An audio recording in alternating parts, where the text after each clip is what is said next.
lead there from Reiko, and it's a 2-1 for MK Javier. One more, and Scorpion gets at least top 3 at one of the most important majors of this game. That would be a fantastic result for just the overall. I mean, for the poster boy. Remember, it's just Scorpion in Mortal Kombat. But you know the tragic thing about that, though? When Axstar, so the final play that Javier found the fatal blow confirm from was Axstar went for a down 4 into the stars. That jails if you do EX stars. So if you do down 4 EX stars, they have to deal with it. It's mids, they're forced to deal with it. With the amount of health that Javier had, a lot more of an option. Axstar had the bar for EX stars, but didn't do it.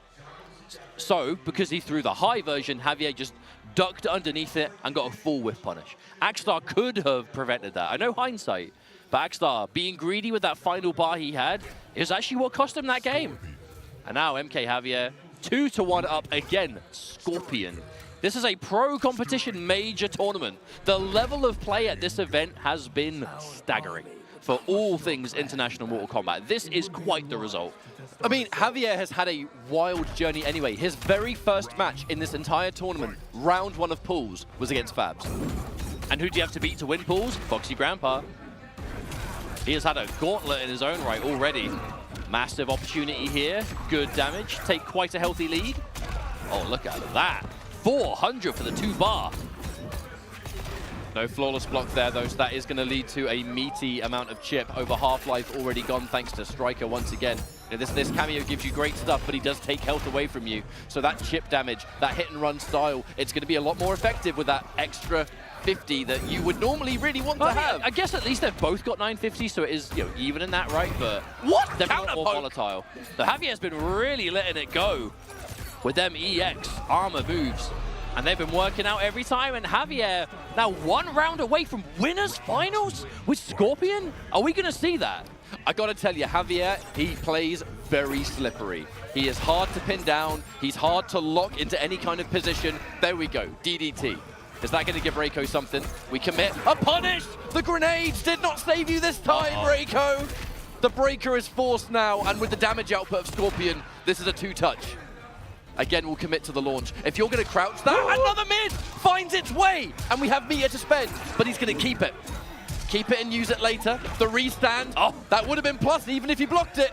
The grab, it's just getting better and better for Javier. One more significant hit, and it will be Scorpion. Top 3, it will be winners finals for MK Javier. Bringing Scorpion to the highest level, and how far he can go from here, who knows, but what an insane result. Is Scorpion going to win this tournament? I know I am thinking way too early, perhaps, but genuinely, is Scorpion going to win a pro competition major in the hands of MK Javier, the Scorpion loyalist for many years now? Oh, I hope that's a reality that we see. Oh, that would be fantastic. But of course, Axstar going to drop down to the losers bracket now. Definitely still a player to watch for the remainder of this top 8. But my goodness, is this top 8 stacked? I think every single match we're going to see in this top 8 is going to be a total banger. It's just a wild outcome. It's a wild outcome to see Scorpion get this far, because there's a lot of people out there that do consider Scorpion to be on the weaker side, myself included. You know, you look at what this character has, and he's very dependent on most cameos to do anything. But even outside of that, when you remove the cameo from the equation, Scorpion, one of the weakest mids, normally. But that's what I want to kind of interject and say. It's all well and good saying, maybe the character's not as bad as everyone thinks, but we cannot take anything away from MK Javier. I feel like Javier is the one making this work. He is the specialist of specialists. Which is, it's a difficult conversation, isn't it? Because whenever we talk, like, tiers, especially early on, the game's only been out for a few months, and there's already been one patch. Who knows what other patches may be following, if at all. But, like, there's always an argument of, well, the character is genuinely really hard to play, or maybe they are quite a struggle to use, but if the player is using them properly, you can make things happen. And I feel like with Scorpion, that kind of is the case we've got here, where you've got Javier. You were saying before, right, you were looking at the way he was playing, right, that kind of hit and run style. So good at finding the slippery movement and not being able to be pinned down. I just hear the way Scorpion is always meant to be played. And someone who has used Scorpion this long is going to be the guy to do it in this kind of event. But what impresses me even further, this is Javier's first offline major tournament. First offline major tournament. And this is what he's doing. Top 3 debut. Not bad. That's a great way to go. That's a lot of points. That's some prize money in the pocket. And that's just for top 3. Who knows? We could be talking MK Javier Grand Finals, MK Javier winning with Scorpion. Who knows? We're a few hours away from that. Don't worry. But maybe. Who knows? It is time for us to talk about our second match, however, as... Oh, my, how do you call this one? If you're looking at experience levels in this setting, you have one of the absolute prime examples and the totally opposite end. Kanamani, an online god, and has been doing incredibly well in online tournaments, online leagues. But this is new to Kanamani. You know, was able to get top 8 winners side, so clearly isn't buckling under the pressure. You're going up against Tekken Master, who has been all over the world. Been there, done that, won that tournament, qualified for that World Finals, etc., etc. This is going to be a very interesting matchup. I mean, this is the classic story of the young prodigy versus the experienced, successful veteran, right? It really is just a match made in heaven. Tekken Master, I mean, what is there to say about Tekken Master that we, I mean, even us in particular, haven't said a million times over the years, you know? A powerhouse participant in just NetherRealm game tournaments, whether it's MK and Justice, since 2015 to now. You know, has been around since the MKX days, right on top of tournaments, pretty much from the debut all the way until now. Is just a player you cannot count out in just about any event you see him in. And character-wise, impossible to prepare for. He plays so many characters, dare I say the entire roster, and then kind of settles on that core team of very strong picks that he's going to kind of cycle between as to what could work. So right now for Tekken Master, it's been a lot of, you know, Raiden with Kano, Baraka with Striker. We've also seen the Reiko from him as well at times. And, I mean, I wouldn't put it past him to have a Johnny, to be honest. Johnny Cage, most likely. Whereas Kanamani, character selection-wise, definitely, again, you know, a top-tier enthusiast, but mainly the Johnny Cage, with Raiden if it's necessary. So it was Johnny Cage almost exclusively. Against the King Gambler, it was 2-1 to King Gambler, which made Kanamani swap to Raiden Kano, and that was the character that ultimately resulted in the win. The thing is, if you want to fight someone that has ran the Raiden Kano mirror hundreds of times, and I mean hundreds, because Tekken Master himself has said that he's run Raiden Kano against Faisal countless times. I mean, Faisal has been his kind of like real go-to training partner for a while now, and Faisal plays all those characters too. So you know he's definitely not going to be caught out by the unknown. But I don't think Kanamani really needs to rely on the unknown to get games a lot of the time. But this is a pick I'm hoping to see. I'm a Baraka fan in this game, but Baraka Striker is very similar to what Baraka was doing vanilla with Cyrax. Only instead of the damage you get, you now just get a much easier way in, which, to be honest, was always a drawback of Baraka. But it actually looks like, are we seeing... Oh, it's hard to know. We have this really cool technology here at UFA. You can kind of see it on the stage of almost like real-time, you know, character selection. But is it going to be the Baraka? Yes, it is. Okay, cool. This is what I wanted to see. I love that you can even see the cameos. Shout out to UFA, that's sick. Yeah, whoever was responsible for that at the production crew, well done. That is super cool. Now, Raiden Kano is something you're going to see a lot in this part of the world.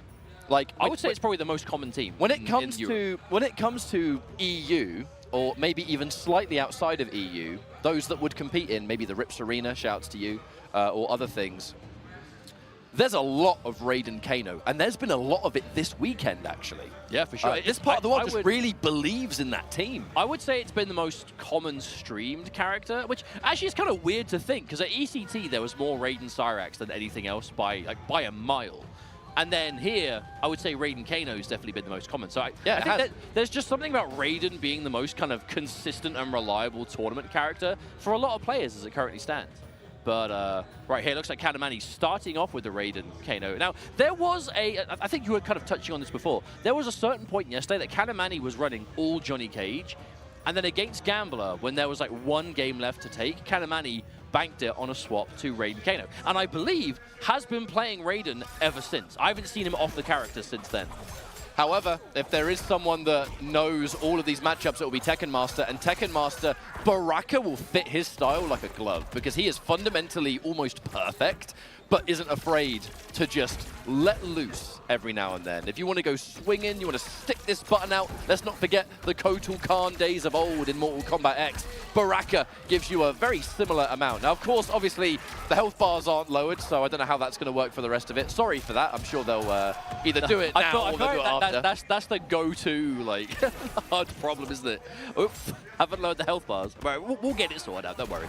Now, Baraka Striker, such a good pick for Tekken Master, as you were saying. So aggressive.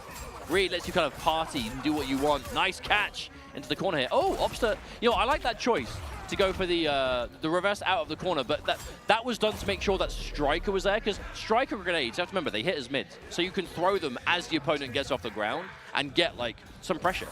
So throwing out of the corner meant that Striker had space to do it. Never mind. Not going to matter, though, as Kanamani. Now, I think that Baraka down 4 going as far as it does and being pretty active compared to most down 4s could be kind of good against shutting down the Kano. Like, if it's at close range, you can kind of bypass and go through. Moves that can hit both the base character and Cameo at the same time, really, really powerful. However, there's a confirm there from Tekken Master. Looking for a button, trying to bait something. It was a back one, just a down 4 on its own. Hit confirm there from Kanamani. Forward 3-4, forcing the breakout. Hey, shouts to production. We can see the health bars now. Yes!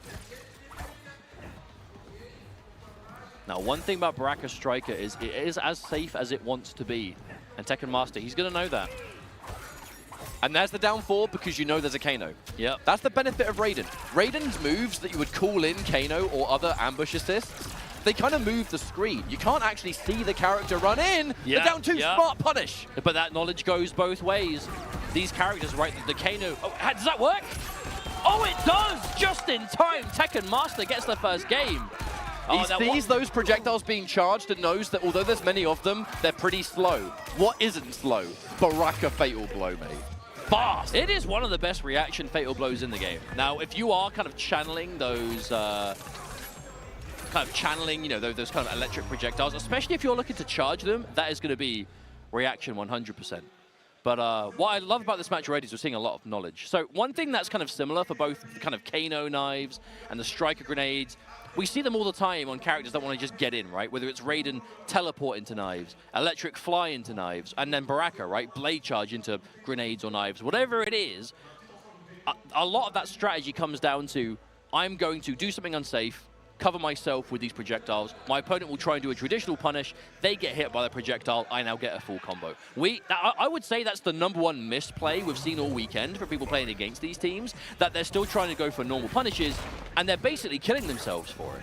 Whereas in this match, we've seen it already from both players, down to punish. Take that damage, win the trade, immediately deter that strategy. And we're seeing it from both players. And it's so important. Like, it's super crucial matchup knowledge. Even down to that, I like that when these strings come out, Tekken Master is flawless blocking the string even before there's a chance of a down back 3, because the down back 3 is considerably harder to flawless block. All right, the meaty 4-4-4-4-4-4-4 times a million. Striker's going to eat that, so no grenade here to make it punishable. The inevitable Kano. You know it's coming. That's why you see in Tekken Master, whenever there's a threat of Kano following up those ways in, we're seeing that downfall, keeping it safe. Nice confirm, though, from Kanamani. Instant break, though. Tekken Master. Pretty much dead even on life here. Kanamani a little bit more bar. Nice! Was that a straight up whip punish, or was that just a call-out? Whatever it was, it took Striker a fair minute to run back off, actually, to start regenerating. Speaking of which, this combo is going to do a lot of damage. Is that enough? With the Kano knife, no, not quite. There's a little bit left, but the down back 3 makes it almost completely guaranteed. That's a round on the board here for Kanamani. Tekken Master. It's definitely one of the scariest situations to be in when you're like facing off against Raiden. It's like low on health chip territory, and just hitting that Storm Cell meaty, so you have to deal with it immediately. So scary. There's that down 1. Backing off because you know that Raiden's eventually going to do a electric fly or a teleport. You kind of have to almost just respect it. More of that down 4. That down 4's been really strong so far. Flawless block on the back 3. And again, Tekken Master, he's committing to these options, but always when there's a striker behind. Expected the stagger on the forward 4-3 there. Letting the whole thing and again, go. The flawless block on the string before the Storm Cell even comes out. I love Tekken Master's use of Striker right now. It's not just like always being used in the same situations. Any button on block, striker, turn it into block strings. Denial of the Kano as well. Tekken Master really has slowed this round down. Back to the wall, but only needs one substantial hit to take it on Kanamani. Even a normal will do it here. Yeah, chip damage. So you need the counter poke comes through. Tekken Master ties us up 1 round apiece. Not just that, but had to keep it relatively meter-free. Looking at 3 bars of super meter here, so we're going to see either big damage on the combos. We are going to let 1 rip already in case you try to either flawless block the back 3 after, or maybe crouch it. Good chance we'll build that right back. Lovely hit confirmed from Kanamani, that forward 4-3 straight into the EX shocker. And now it's going to meaty. Good call out, and again, the down 2, the uppercut knowledgeable. punish. Kanamani knows that there's going to be grenades following, so if you're going to punish it, do your single highest damage, single normal you can. But no, trying to too call in the late. Kano. Too late. Kano takes the hit on downtime. It's going to make the combo do more damage as well. Let's not forget. And a big jump in. The grab. You will survive this. But fatal blow and 1 bar. That's enough. Tekken Master can't break yet. Oh my goodness! Waking up with the armor, but to be fair, yeah, striker grenades once again covering it. Tekken Master so unlikely to go for these commitments if there isn't some way of staying safe in the meantime. But just look at the difference between them. Kanamani looking quite, I mean, very uncomfortable, I would say, visually, whereas Tekken Master just right there. Yep, there has been a possible rule being broken here. There is 1 coach per player, and you are only allowed 1. We already had Desarted come up. A second player, not sure who it was, did just try and come up and coach. Tekken Master quite rightly catching that immediately, saying, And the hey, admin coming straight to the stage. You know, shout out to making the sure. admin for sure. That is not allowed. That's an element of inexperience, actually, I think. Yeah, genuinely. but is that not exactly what we were just talking about? You know, Tekken Master, this ain't his first rodeo, as they say. He's been here before, and he's going to know. But now, 2-0 up, this is quite an advantageous situation to be in. Now, what do you do in this situation if you're Kanamani? Because we know he plays multiple characters. If you swap to Johnny Cage, you know that there's a chance Tekken Master will just change to someone else. I feel we actually haven't had a chance to say this in a while, but yeah, Tekken Master, he plays the board. So if you swap now, knowing you're 1 game away from the end, you have to pick something that you're confident Tekken Master can't just pick something against. And that's what you've got to look for, because we know he can, he has the team, right? If you go to Johnny and he's like, oh, I've got a character for Johnny, he has the opportunity to do it. Now, unsure on what's actually happening here. We'll get confirmation, no doubt. But for now, Tekken Master looking good as ever. It looks like Desarted wants to come up and coach. It looks like what's happening at the moment is that Desarted now wants to come up and coach, but admin is also chatting away. I'm sure as soon as we know what's happening, we'll see. We'll let you know as soon as we do. But I'm being really nosy and just having a look. I know that's like really unprofessional, but I'm just checking it out. I want to know what's happening. Yeah. Well, but in the meantime, like you were saying, Yeah. like you were saying, yeah, we haven't had a chance to talk about this much at all. But Tekken Master playing loads of different characters normally does give him that advantage. And you have to think very carefully before you swap. Because it's not going to be a matter of, if I change character now, I need to be able to beat this Baraka. Because it's very unlikely Tekken Master will stick with it. And it does look like we're going straight into our we're next going straight back matchup. into the game. So it's Tekken Master. It looks like actually it could be a straight up, yeah, staying on the same teams.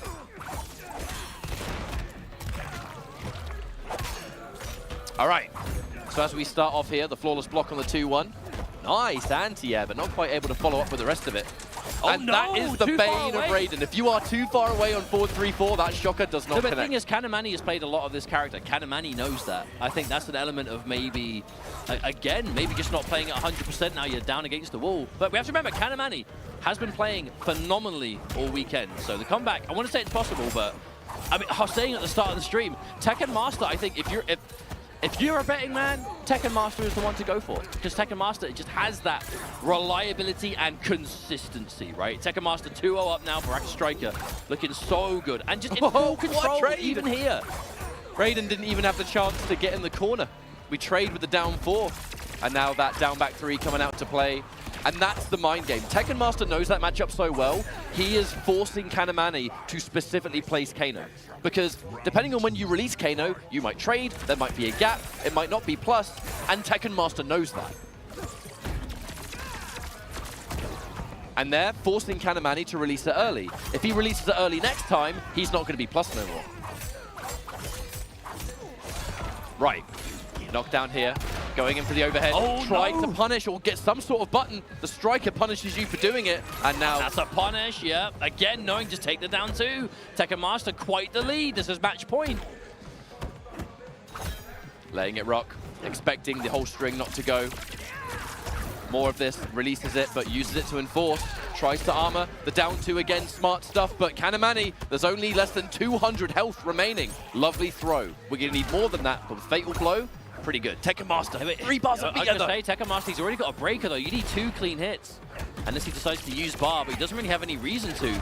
You don't need to EX the barrage to kill here. You don't really need to go for blade charge unless you really catch it out. But there's the counter poke launch and the combo to pick it up. And Tekken Master with a clean 3-0 over Kanamani secures a winner's finals position against MK Javier later on. And I'll be honest, this is the Tekken Master I was expecting to see this weekend. It has been a while since we got the chance to see him play in an offline situation, you know, offline major EU style.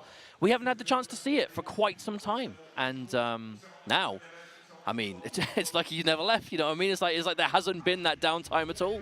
He's right back, full form, ready to go. And winners finals, minimum 3rd place is secured already. Now, Kanamani is still in there. You know, just knocked into the losers bracket, so we'll be seeing Kanamani a little bit later on. We have to now get through our first round of the losers side top 8. And those 2 matches are going to be Boki versus Video Games Yo, and after that, Gur versus a Foxy Grandpa.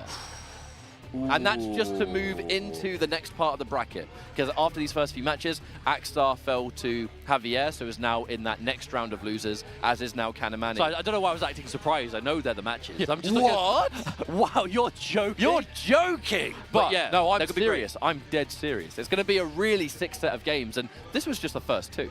Yeah. And we've already had some really wild stuff here. Tekken Master versus Javier for the top 3.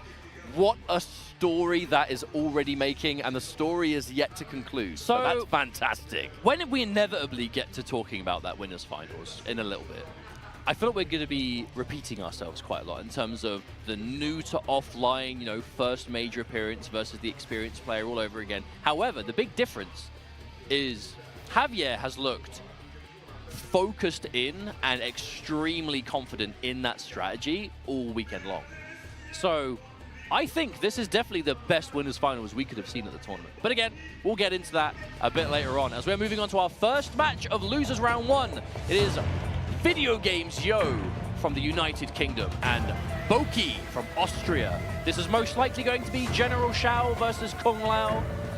The question is, what cameo is VGY going to play? Because VGY is the Shao of many cameos, whereas Boki, we know it's going to be that Lao Goro and almost nothing else. You know what? Video Games Yo has been a firm believer in Shao Darius. He has. And used it to defeat King Gambler yesterday to make it into top 8. I have a feeling we could see Shao Darius here in top 8. But if there is no Shao Darius, there are other cameos. The Kung Lao, of course. I've seen all manners of different cameos. Sector in the early days, probably not so much these days. However, we saw Kano cameo for Shao quite a lot at ECT. Like, there's just something about General Shao that just has a lot of cameo synergy. You know, we've seen VGY, for example, at ECT, the reverse 3-0 to make top 8 with the Serena Shao. You know, let's not forget that. And even though I think VGY played mainly Shang Tsung at ECT, he still does have a Shang. But VGY's strategy with Shang is unique. I haven't seen anyone else do it. He basically picks the cameo that his opponent is picking and then just morphs the whole game, but does the EX morph so you have the damage buff. It's a really peculiar strategy, but it works for him. He does it quite a lot. But I don't think we'll see that here. I think we're very likely to see the Shao more than anything else. He does have a Liu Kang, he does have a Johnny Cage, but I think when the chips are down for VGY, he's more of a Shao believer. But Boki, I mean, we've talked about Boki at length this weekend. He's such a crowd pleaser, party animal playstyle, but it fits him so good. I was saying this before. he's the scariest kind of chaotic player where he understands how the game is played. He has that in-depth, high-level knowledge. He's not he random. uses that. He's just fearless. No, but that's the thing. He has no fear. He uses that knowledge to know exactly when he can bend the rules, right? When he can play and disrespect frame advantage. Is there a gap? You have to respect my armor. Cool. I'm not going to do the armor. I'm going to do something weird instead. Like Boki is so good at that style, and I feel like Lao Goro is built for that strategy. It's so perfect for it. It looks like while we get set up, I'd like to remind everyone you are watching UFA 2023. This is the European stop in the Mortal Kombat 1 Pro competition. Okay, so turns out, is this a button check or is he actually playing Johnny Cage into the Lao? That would be really surprising. I was so convinced we'd be seeing the Shao. He does have a cage. Yeah, button check. Okay, yeah, it is a button check. They're button checking. Well, we know VGY does have a Johnny Cage. He played quite a lot of Johnny in MK11. He has said for a long time Johnny is one of his favorite MK characters. And he's definitely the kind of player who will pick characters that he likes, and if they happen to be top tier, so be it. It's just, there are some players that have that approach where, and there are obviously players who will seek out characters that are good, but, I think in tournament, all's fair, right? It's like you're here to play, you're here to win, pro competition points on the line, prize money as well to be earned, and this is all for that leaderboard spot. You want to make it to Final Combat, which is the World Finals for Mortal Kombat later in 2024. So you definitely want to be making it work and making it count. And he just goes to Shao. When he really needs to, that seems to be his comfort character. And we know he's a big Shao enthusiast. I do not know what to make of the specific matchup, though, of like player to player, because I feel like VGY is solid as a rock, but Boki is so good at throwing you off your game, even if you are like super like cool and collected with it. It looks to me, we can't see the character select yet on stream, but it actually looks like he is going to play Johnny Cage. I think so, yeah. Okay, this is the first time he's pulled out Johnny Cage in tournament. If this is in fact the match, because it actually looks like it might be, what, we're doing another check? They did go back to the main menu. Are they just making sure? Or this is actually the match? Yeah, we're doing the infamous second button check. Will we see the forbidden third? It kind of looks like, once again, the health bars aren't lowered. Unless I'm just completely blind. So I have a feeling that that is what's happening here. This is a thing that we've seen a fair amount, in tournaments. The button check goes into not only that, but lowering the health bars, and then they go in, they check again, they're still not lowered. Lower them health bars. You must make and they'll sure go back. Lower them health It'll be the forbidden third. We're now going to see the forbidden third button check. Will we see the fourth? The fourth is... We had better not. I hope not. We shouldn't have any reason to. I mean, 4 button checks, at that point, it's just like, just play the match. Just sort it out later. Although, all jokes aside, you've got to make sure your buttons are working. I understand. It's what button checks are there for. But, of course. But still, loses round 1. I don't know what to make of this, because VGY, like I was saying before, he's really solid. He's so good at playing the way he is comfortable with, and that is usually pretty by the book, pretty, as you would expect a high-level player. And Boki is very much, I don't want to say the opposite, because I don't want to make it sound like I'm discrediting Boki when I say that he plays with very disrespectfully, very chaotic. I'm not saying he's playing wrong or is anything less than a solid player, but he'll tell you himself, like, he does what he wants. He goes with his gut feeling. He plays from the heart, If he feels like it's going to work, he'll do it. And I wonder how ready VGY will be for that kind of playstyle, in tournament especially. I mean, they're both Combat League demons. I imagine they've played online quite a lot, but obviously offline, major top 8 stage, it's a different circumstance altogether. But yeah, bracket so far, 3-1 to Axstar and then 3-0 to Tekken Master over Kanamani. Definitely been some pretty one-sided scorelines so far. I will say, especially the Tekken Master versus Kanamani, I did kind of expect that to maybe go the distance. But again, Tekken Master, the eternal, reliable one. strongly think that matchup between Kanamani and Tekken Master, experience played a pretty big role. It looked like it. Because when Tekken Master really started to get momentum, things were kind of falling apart for Kanamani. And it almost felt a little bit like, almost losing your cool. That's just what I gathered from the matches. Especially in Game 3, it did look like Kanamani was after kind the sort of of coaching mix-up that happened in the second match, and like, been in that situation before, and then admin's there, and then there are other people there, and everything's going on. Like, it's so easy for that to just take you out of your element. Yeah. You've pumped yourself up, you're playing the matches, and then before you know it, all this stuff's happening. And that's just something that can come with the experience of an offline tournament. A lot of players have made their debut this weekend at UFA. You know, look no further than Javier, who is now sitting in top 3, at least, winners finals versus Tekken Master. We're currently still setting up our Video Games Yo versus Boki matchup, and hopefully it won't be too much longer until we're jumping into that one. And then afterwards, Gur versus a Foxy Grandpa. So these next 2 matches are going to be superb. That is, I would say, of all of these round 1 matches, the one I'm definitely the most looking forward to seeing. I mean, it's quite biased of me to say, I suppose, but the Foxy Gur match, because it's like, Foxy, much like Tekken Master, I feel we usually describe them in a similar way. Just long-time players, super successful. But Gur as well, you know, one of those players that you just can never count out. And whether it's the performance in the team tournament on Friday, the amount of, you know, running it back through losers we saw yesterday for Gur. I mean, Gur is here to play. And Gur plays Geras Lau, which I think Geras is... I'm going to say it. I feel like Geras could be the most underrated character in the game right now. Because when I look at someone specifically like Gur playing that character, I genuinely feel like if you're playing it like that, how is this character anything less than just absolutely fantastic? It's so strong. He's got such weird utility, right? The kind of the one-bar breaks, the full-screen stuns, the damage output, the combo extensions you get with Lau. Now, I understand, obviously, it's Geras Lau, but again, that's the game. It's a team game. I think you always pick a cameo, we need, so you have to factor in the cameos that you we choose. set up this match, we do need to kind of like address that talking point, I think, where when I see people talk about characters and matchups in general, tier lists are forever an ongoing discussion, aren't they, in any game? Mortal Kombat's no exception. People often say, yeah, well, this character ain't that great without that cameo. And my first thought is, okay, great, tell me what game mode in Mortal Kombat 1 allows you to not play with the cameo then. Otherwise, it's always there. You have to play with a second about character. MKX without bringing up variations. It's yeah. Like, you can't, because that is kind of you know, the way the game is balanced around. And I think the sooner, and this is obviously a very personal opinion, the way we think about it, but I feel like the sooner we start talking about characters as teams, as like, you know, character plus cameo, the sooner we can really start to crack down on who is the strongest in this. Now, unless VGY is playing Natara, I think third button check happening, third button check incoming. It's definitely a third button check, right? Absolutely. They've gone for a yeah, and the health bars are lowered. The health bars have been lowered, so... Okay, triple button checks now. We will not see the 4th. I feel like we shouldn't be allowed the 4th at this point. Don't say it. Probably not, right? Don't say it. I mean, the health bars are lowered, and the buttons, I assume, are working if you've checked 3 times. What's left If to test? we go into the first match, and one of them in that first match is like, oh, my block button was bound to the wrong shoulder button. I will sit here, I will cross my arms, and I will just be like, that's your fault.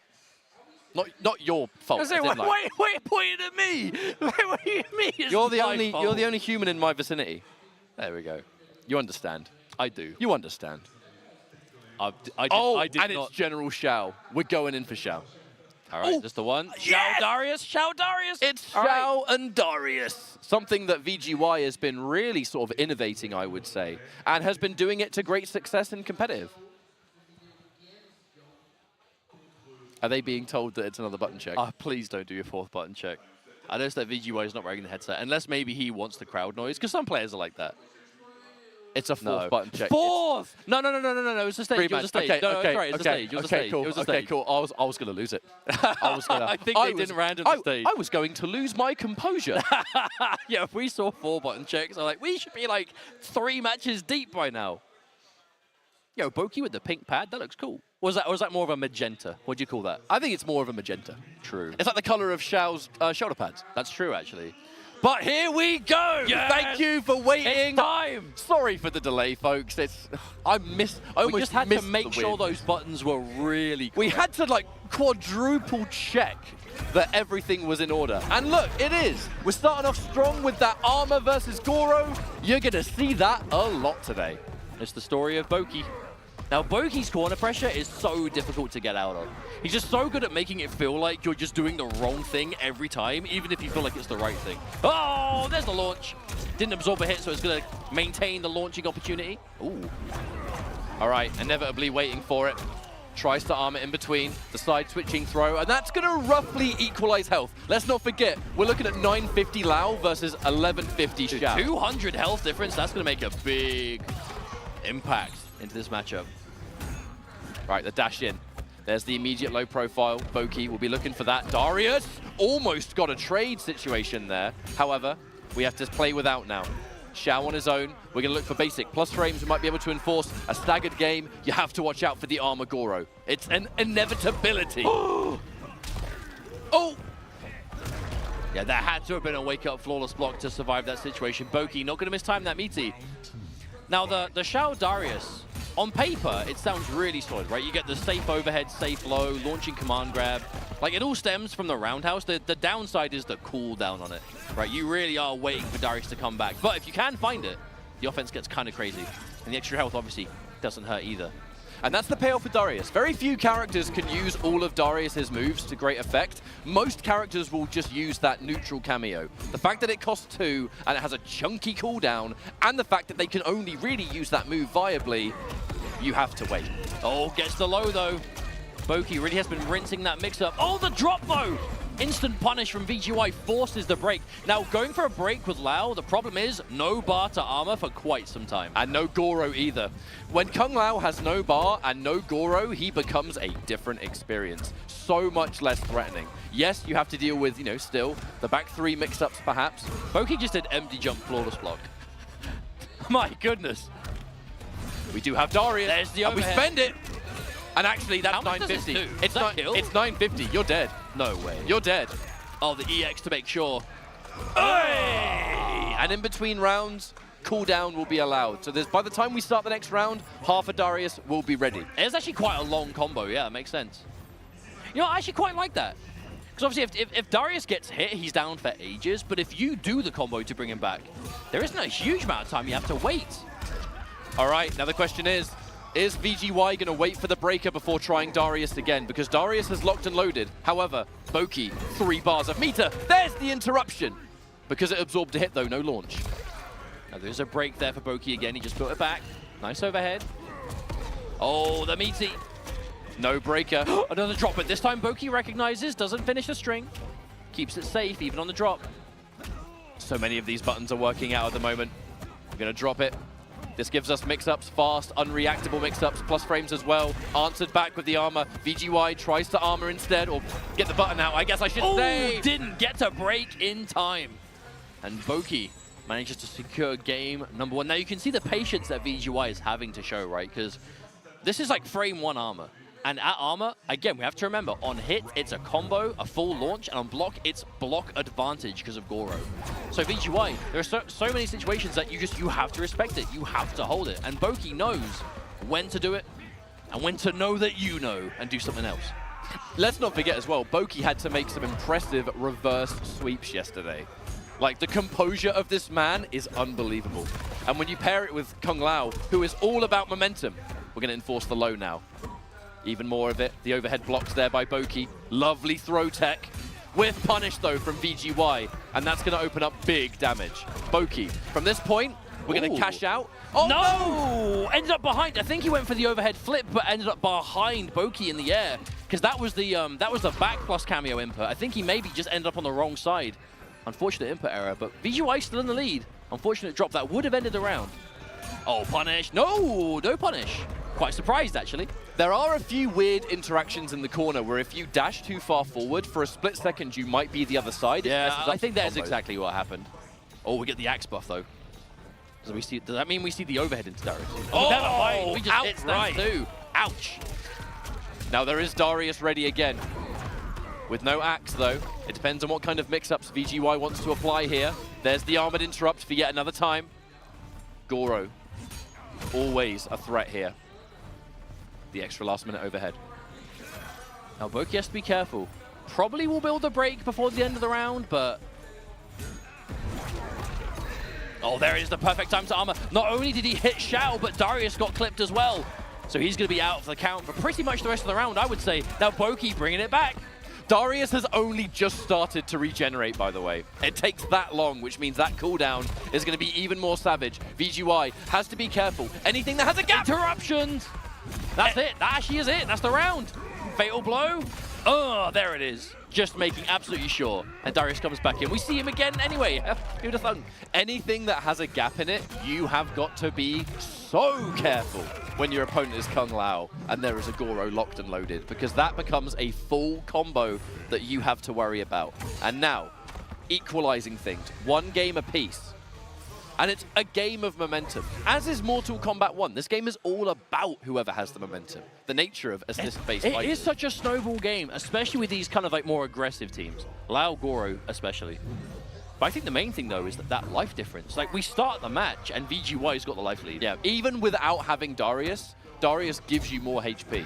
So that alone is useful. Now, Goro does get clipped here. He's going to be on cooldown for a bit, so you haven't got to worry as much about armor. However, now Goro should come back. The bait there from Boki, waiting for the wake-up, and is now ready to punish. Can apply mix-ups now. We've got good meter. We've got good positioning. We've got Goro. Oh, long range overhead. Whoa, nice damage too. Not too shabby. I actually love that choice as well from Boki. I think Boki did the overhead into the armored move, so if you went for the interrupt, you'd still get hit. And obviously safe on block too. All right, we're going to confirm. Xiao having way more health than Lao means that he does have to hit you considerably less. The defense there from VGY getting hit by absolutely nothing. Pretty impressive. Blocking the low. Be careful though. Oh, gets the throw punish. Now Darius is there and Boki doesn't have a breaker. This could be a 1 reset into death round, unless there's no Goro. Boki forced to deal with it. I mean, still -7. It is still safe. That's it. It doesn't even matter if there's no Goro, because it is safe on block versus most things. But you have to remember, most of the time if you have Goro, it's plus, right? So at least it's still your turn. In that instance, maybe not. But good round for Boki. That was actually really clean from Boki, to be honest. Now has the corner again. Boki has got so much mileage out of the corner. All right, reverse throw. Again, VGY has to keep his offense on block extremely simple, because there is always the threat of armor with Goro. Anything with a gap, you're taking a full combo, and VGY knows it. Now, the backup sweep, catching a button press. Not a huge amount of damage, though. Tries to interrupt. And that adjustment, because VGY did interrupt the overhead into the hat for the launch before, and Boki remembers it, and is really trying to deter that option, spending the bar on offense just to stop it. And I will say, this is pretty much looking all Boki right now. Not the most explosive round, but Boki in full control. There's just such a threat of the armor, it has completely crippled VGY's offense. When's the last time we saw something into Darius, for example? Just not finding the opportunity, I think. Yeah? Maybe now, plus there frames. It is, asking you shall receive. No, didn't get the pickup. That's an expensive drop. That low does look like a rather demanding link. Sadly, I'd seen VGY try it one other time on stream, and I don't think got it there either. That has to be considerably harder than the overhead, I'm sure, but now... Wait, hit confirm! That's it, that's enough.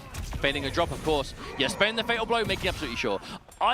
To be honest, that might not have been 1000% necessary, but Xiao's fatal blow is not the most universally helpful fatal blow in the game, right? A lot of startup, it has decent range to it, but outside of combos, you're not really going to hit it. You know, it's too slow to be a whiff punish. So if you can, yeah, and obviously it did build for some time for the Darius to come back too. So to be honest, I definitely agree with that fatal blow. We're going into the next round with almost 3 bars. The armored interruption, and that is why the armor is so scary. With punish, though. I think that's like the 3rd time that VGY has... another I think that's the 3rd time that VGY has called Darius, and Darius has been hit out of the startup. Like, that is so unfortunate for him. That is a rather tragic drop for VGY, though, because that was so much damage. And not only that, but being put into the corner by the rest of it from Boki. All right, Axe, power up. But not a lot of health left. You have to worry about those armored reversals. Boki, letting it rock. Just letting the Axe disappear. Play carefully, play safe. The mix-ups one. The whiff! Oh no, Goro got hit too!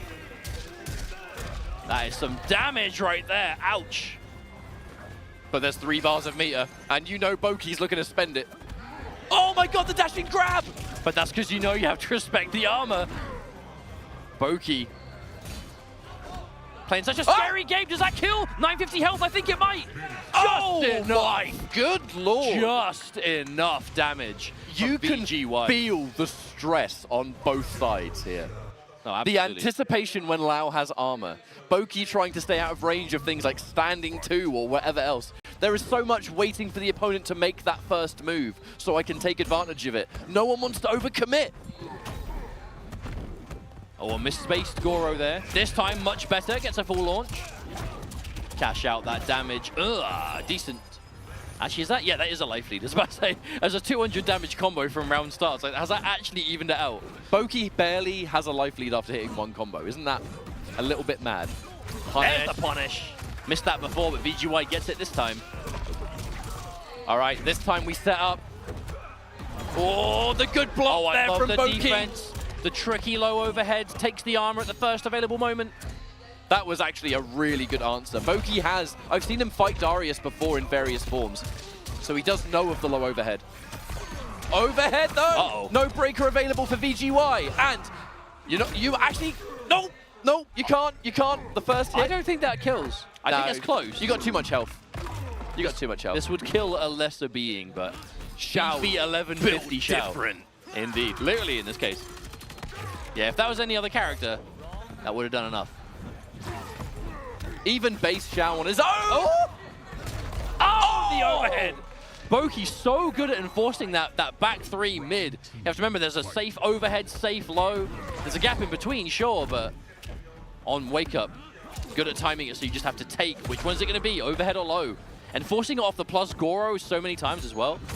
It's a very effective style of offense, and Boki looking good so far. Round away from tying it up, but VGY still 2-1 up. Darius there as well. Do we see him? Will we get the chance, I wonder? And hand to hand, I'm not sure. He's still going to have the overhead low somewhat. Letting it go. There's the armor, and that's why VGY wasn't really letting it rock. That being a consistent answer, you're going to take 300 damage every time there's a gap. And that's why VGY has to be so cautious here. Because Goro's about to come back, and we've got 2 more bars. Counter hit, though. That's going to be damage in the corner. Do we spend Darius here? No, we save it. I mean, VGY backs off so far, and it's still in range for the Shaolin Shimmy. Sweep. Watch out, though, because there's armor. There isn't Goro, but we are getting kind of tender in the HP department. Down 1. Sweep. Doesn't want to overcommit to something into Darius, though, because if Darius gets clipped here, you're going to take even more damage. But you really are playing with fire. Everywhere we're seeing these throws commit could have been armor on paper. You have to always worry for it. There it is again, Goro making it plus. There's the throw again, Boki. He can afford to take the throw. He can afford to take even another one. 10 seconds on the clock. Time is ticking away. What? Another throw. This one's a counter hit. This is suddenly... Wait, who's got the lead? Now definitely Boki, and the back three once more to occupy and bring us to our first game 5 of this top 8. The critical mistake VGY made there was 10 seconds on the clock. He went in. He had enough of a life lead that he could have stressed you out. He could have baited something. He could have backed off. The second he went in and ate that throw, he was immediately in a bad spot. Now sticking with the Shao Darius all the way, but Boki manages to find the launch with Goro immediately. Quite a life lead to be sitting on. Into that corner, but the armor on wake up immediately. VGY wants nothing to do with it. Getting hit by so many of these throws. Almost every single one Boki has done has been unteched. And again, doesn't want to overcommit to the gap. That is where you die. Enforces a low. That's going to be free axe power up. But there's the armored interrupt. Is that enough? Again, no, not too much health. Too much health. But it's dangerous still. 1150 is so much life. Oh, but the dashing into the grab. Boki has really found that next layer of discomfort for the opponent, right? Dash up grab, because you got to respect the armor, and Boki now, match point. The low connects again, immediate break though from VGY. Does not want to lose that 300 life. Needs to keep something that resembles corner positioning, but the threat of this armor is always there. And the mix-ups being applied off that back three. Armor, can't punish it though. Even without Goro, that's safe against Shao. Rare footage though, Boki also has no meter, so the armor not a threat for now, but gonna build it up on this offense at this rate. Damn, overhead. Another overhead, but this one interrupted. The launch immediately though. This will give VGY not quite the lead. Very much a last chance scenario for VGY, so he's got to make this one count. Oh my goodness! Didn't get the full launch from it though, but that was a clean anti-air. Good block on the low from Boki. The axe goes down. That's now going to introduce the overhead low game. Yo, Boki is not getting hit by overhead nor low. His blocks on them have been absolutely superb. Channeling that inner MKX. Standing two's going to whiff. Another throw. Boki's grabs have just been so good all series long. VGY has got to be very careful. That could have been armor. You have to respect it. Boki, the fearless Kung Lao. Again, the time is ticking away. No way, does that connect? did not buffer that. Was that a buffer? Was that a buffered fatal blow? It must have been. Whatever it Why else was, would he stick it out at that distance? Whatever it was, it worked, and VGY secures the round. And look at the meter, we're pretty much neck and neck going into this final round. Loser's side top 8. But Boki, 2 bars a meter, 2 Goros. That's 2 armors to play with. Darius is ready as well. We are locked and loaded, ready to go. All right, Goro 1 gone. Boki able to keep his first bar of meter on that one, however. The standing 2's going to whiff. Looking for it. Another armor. That's going to force the breaker. This has been a perfect start for Boki. No game commitment. VGY tried to get the confirmation, but missed it. And the crowd's definitely back in. Boki here. The sweep. The mix-ups. And now you are in so much trouble. The throw counter. Hang on, Boki was pressing. No last breath. No meter for last breath. And Boki's going to take it over VGY. Last game, last round, and staying alive here at UFA. What a round. That was a perfect Boki round. Get that corner, and then it is time to mix. Kung Lao. So many overheads, so many lows. But you know what I love about it, though, is especially off of that back 3, right? The back 3 overhead, the back 3 low. It's a true 50-50, but there's normally a gap in between the first hit and the second. You know, so that the mix-up point, there's normally a gap for armor. But on Meaty, he was so good at making it so just the overhead or low would hit by itself. So there was no option to find that armor like as a traditional block string. You have to make the call out on wake up. Are you going to do it or not? But then if he just does back 3 into nothing, then obviously he gets to block in time. That was a really just fantastic example of Boki showing why he is so successful in Mortal Kombat over the years, right? That Kung Lao loyalty. And now here, moving on in this loser's top 8, securing minimum 5th place. And VGY, of course, being eliminated at 7th. But I will say, VGY, 2 pro competition major top 8s in the bag. That is a good amount of points on the leaderboard secured already going into final combat some way through 2024. When we inevitably get to that point that we start looking for the best of the best, VGY put himself in a good spot to get a nice tidy amount of points to make his life a lot easier as we move through to the rest of the pro comp events through the year. There's one thing Boki was able to demonstrate there. It is just that composure and the ability to just constantly keep his cool and to remain just in good shape, essentially. We saw that a lot, actually, from Boki yesterday. There were quite a few matches where Boki was against the ropes and you can't count him out. Was able 100%. to just bring it all the way back and did not necessarily the same thing here because it was very back and forth, but win that clutch final game, that final round. Just made the right decisions every single time. Knows when you are worried about the armor and will then just... How many throws worked? How many just regular grabs connected because you're so worried about the armor? You're not looking for throw. He did like 10 of them. But I feel like it's going to be time very soon for us to talk about our next matchup. I think you might be right. This one is absolutely ridiculous. Foxy Grandpa to your left, Gur to the right. USA versus the United Kingdom. 2 fan favorites, but sadly, only one of them can move on. That is tragic. These are 2 players who I would love to see go as far as possible. Because Gur, I mean, Gur is a sweetheart to begin with. You know, one of the nicest guys you will ever meet and talk to in the FGC. But plays like a total demon with that Gyros, right? He has that effective strategy, play for that rewind, know you've got that safety net to fall back on, but also a true master of the character, I think, is Gur. You know, a real Gyros loyalist, which, to be honest, is weird to say, because I know Gyros was new to 11, which has only been like, what, 4 or 5 years? But, I mean, Gur just clicked with that character immediately, and has been rocking Gyros exclusively in tournaments, pretty much from 2019 all the way until now. Foxy Grandpa, however, really has kind of found his footing in MK1 in the way of mainly Katana Kung Lao. He is a very dry player, very willing to spend the entire game, you know, at long range, playing that kind of runaway, keep out style. But knows when it's time to go in. Obviously, you know, can get the optimal damage on point. Katana is definitely not a character that does low damage, especially if you have the execution to hit those optimals. And we definitely do be seeing that from Foxy Grandpa. Now, matchup-wise, I predict we will be seeing Gyros versus Katana. Now, one major thing that I am looking for is I do wonder how Gur will deal with the extreme keep away. Because Gyros, I'll be honest, his keep away in this game, it's decent. especially with like Lao cameo if you have the low hat to work with, but it's not all that. It certainly wasn't.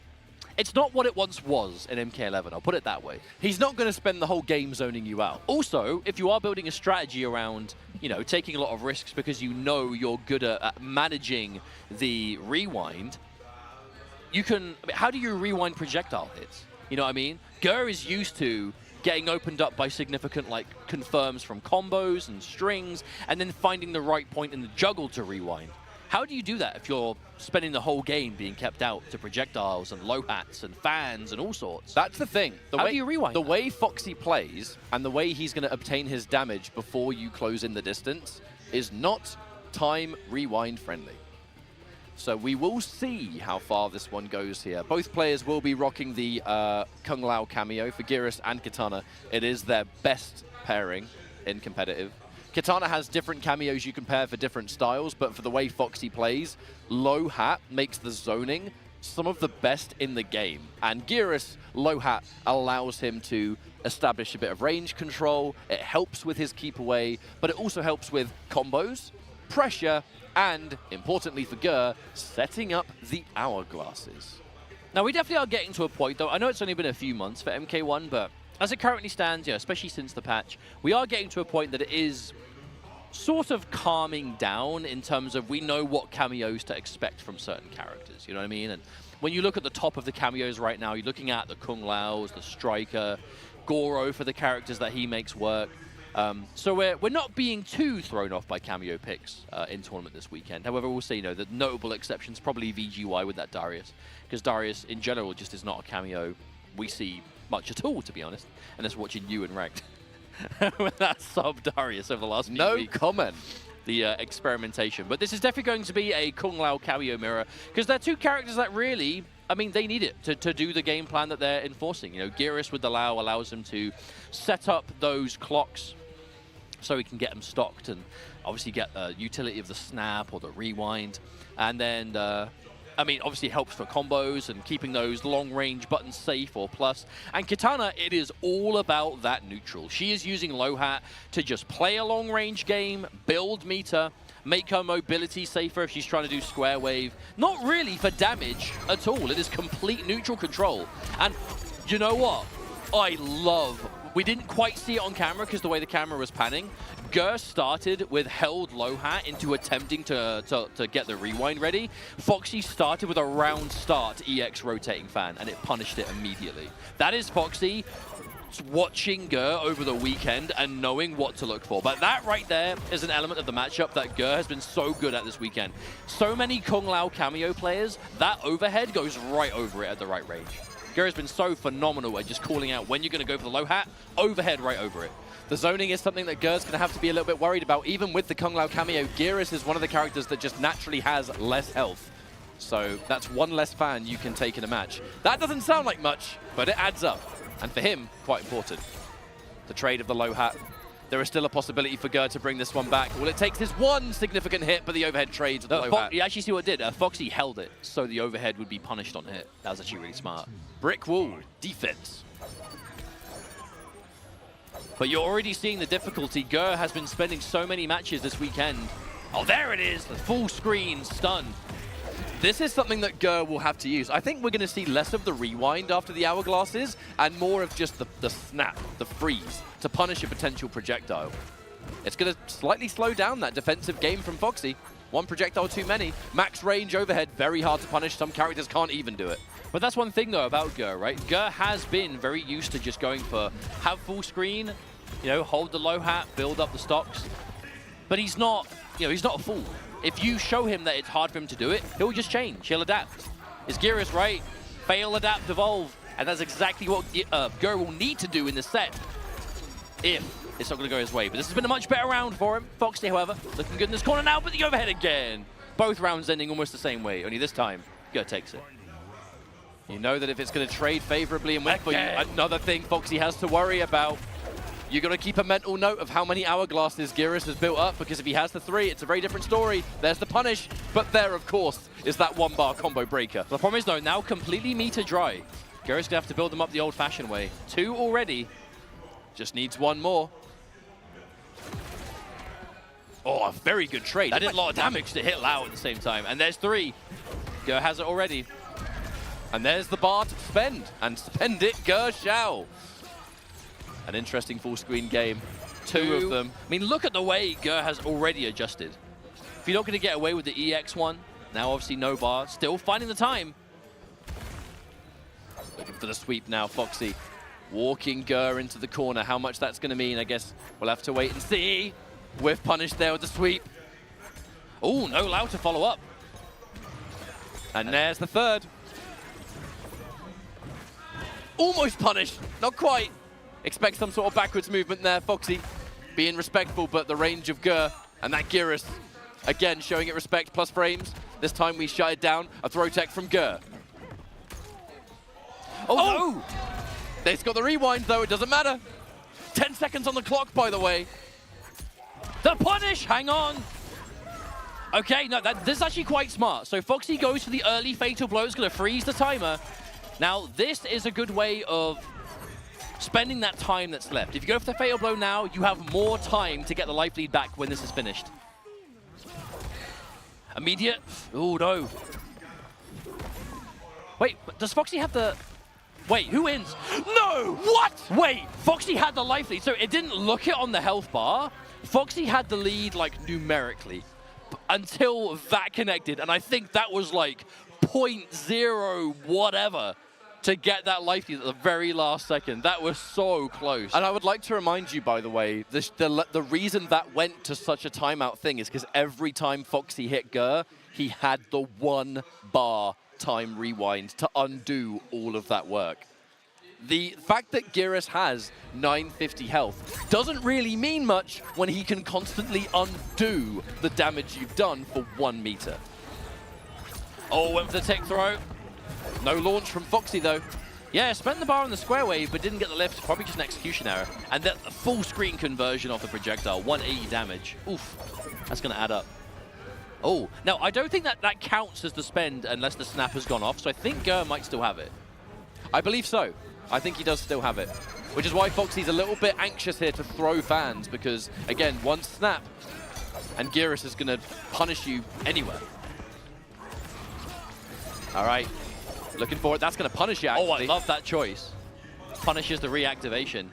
And this is the way Foxy, I think, is going to be looking to play this matchup. Oh, technically unsafe there, I guess, but harder to know. But this is the way that Foxy wants to play. Don't go in unless it's absolutely necessary. Death by 1,000 cuts. Or in this case, 1,000 projectiles. And we're going to go in for the hourglass. We have once more a free combo breaker or an anti-projectile. And in this matchup, you're going to benefit from both. Command grab now for Ger. Oh no, the input error from Ger. Doesn't matter. He's got the 1 bar breaker. I laugh at your attempt to combo. Oh, well, Foxy punishes it. He read it like a book. I mean, Ger still got the activation, I think, but... I mean, did it count? Ger didn't use it there, so I guess maybe he just wanted to hold on to it. Escape failed. Foxy doing the much smarter grab direction, prioritizing that mid-screen instead. Now, this life, even chip damage is a threat. Because also the bar you build in the process. Foxy already has another breaker. Oh, no commitment, but at this time, again, you don't really need to. You need to a very non-committal game plan, but it means you stay as safe as possible. I mean, how does Ger bring this back? Ger needs something big, and Foxy is not leaving up opportunities unless we see that full snap. And now Fatal Blow becomes a threat. Breaker is forced. Yep, has to be done. That is going to open things up now.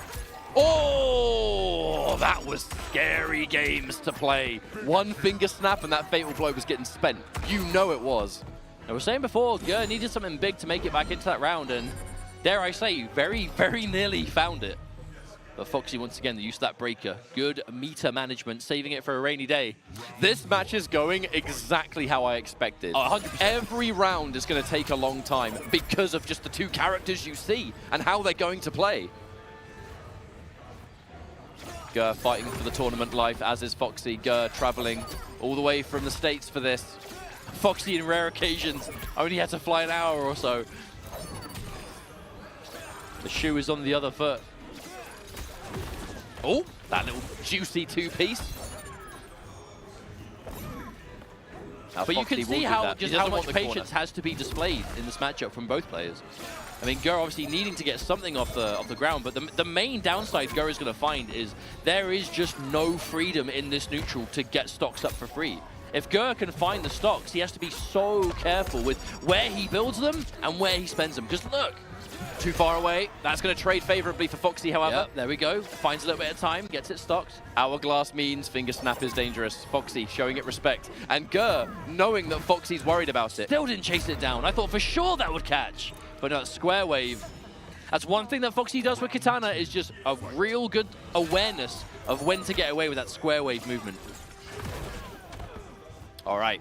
That sand pillar on the jump back, something that Gur's going to be using quite a lot throughout the course of this match, to be honest. It really is his only real full screen option. And the damage is okay.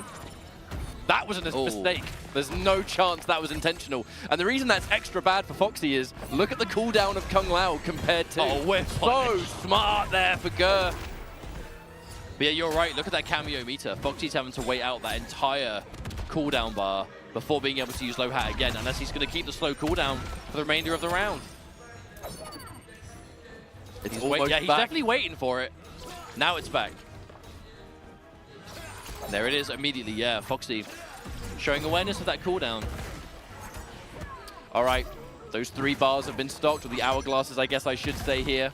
That's going to be a whip punish on the escape attempt. No, I absolutely love those sweeps that Gur is going for, though, because Gur keeps doing it. Every time Foxy leaves himself 0, Gur is going for just the sweep. Because if you're going to go for that little micro backdash or, you know, maybe a fast button, that sweep is so disjointed. It keeps Gur very safe when going for a whiff punish. Not sure about that square wave. That might have been unintentional, seeing as he just tried to do a whiff punish beforehand. But either way now, even Stevens, 1 round apiece in this next game. That another was another input error. Foxy getting cameo moves he definitely does not want. And again, it's just going to make the cooldown so much longer, whereas the low hat really is all Foxy's after. That's happened twice in this match. All right, Gur. Establishing again, just playing carefully, playing patient. The flawless blocks are going to be really important.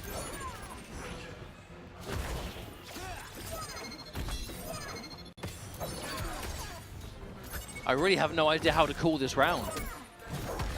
It feels like we're so dead even, but can we get anything substantial? Oh, that would have been such a nice pickup. Jump Goes back flawless ban. blocks to deny even more of the meter build, the chip damage. Oh, wow, okay, jumps into it. And Foxy again, the second he sees that he's getting even close to that corner, gets away. Caught trying to set up the wind bomb. A little bit greedy with that because that's an easy snap for Gur. Oh, wow. Punish on the fan. But we are again entering Fatal Blow territory. And now Gur is going to have to build up those hourglasses once more. Uses that free time. All 3 locked in. Uh-oh. That's going to force the break. No, the break. Forces the break. Gur with a lifeline left. But nothing left now. 8 seconds on the clock. Foxy doesn't need to overcommit now. That's okay. I don't know. Oh, he knew. I was about to say, I don't know if Foxy can take 5 seconds of command grabs left, but knew at the very last minute that Gur was going to go for it. And Foxy with the immediate jump out. Now, this match really is going the distance, but was it going to be anything else? Now, this ain't a character change. This is a tactical timeout. Gur has been known for this. You just need that moment to sip some water, control your breathing, go back into the character select, and just use this time to think. That last match, what happened? You know, why did it not quite go how I wanted it to? What can I really focus on? There's also one thing he's probably focusing on. He might be remembering that one time he used the finger snap when Foxy tried to escape and it was a free punish. But the problem is if you use that and you leave yourself like, I mean, how much damage are you going to get for that instance? And also, how long is it going to take you to build it back up again? And there is also one major thing in this matchup. This is the first time all tournament that Gur has been forced to play at this pace. I feel like most people are used to chasing after Geras, right? You want to barrel into him to not let him build these stocks and get that clock ready to go. But this is someone who wants no part of going into you at all, but can also stop you building it from a distance. I think this, of all the matchups we've seen Gur have to play, this is one that it looks like it is the most out of his comfort zone. But, you know, Gur was known for being much more of like the patient player's Geras in MK11. So I definitely know he's used to the pace. But in this matchup, Will he be able to adjust before it's too late? As this could be the last match of this round 1 of top 8. And unfortunately, again, the loser of this match eliminated from the tournament. And when there's pro competition, leaderboard points on the line, that is not something you want to be dealing with. Foxy has to be kind of careful with how he approaches here, but there is going to be a chance for break if Gur wants to spend it.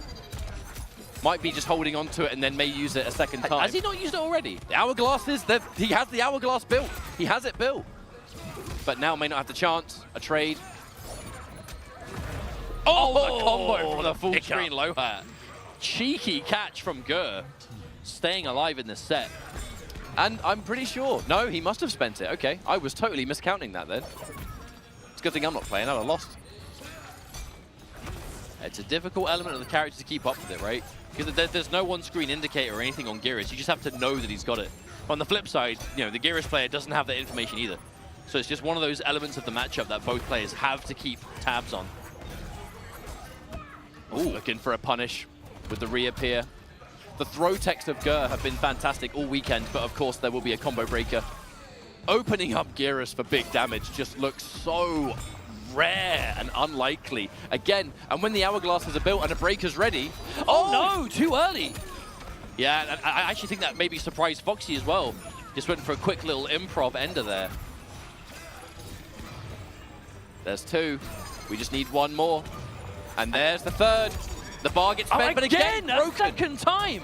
Oh, but the combo drop from Foxy leaves him punishable on landing, and Gur is ready. Low hat, of course, expects the down button. Gur's going to capitalize and punish. Foxy with the instant button, just in case that was the round. Risked the whole round on that overhead. Another grab. Foxy not afraid to establish, but with only 50 health left. How does Foxy bring this round back?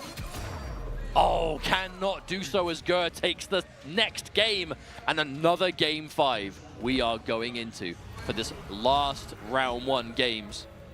Who's getting eliminated? Who's going to move forward? Is it going to be Gur or Foxy Grandpa?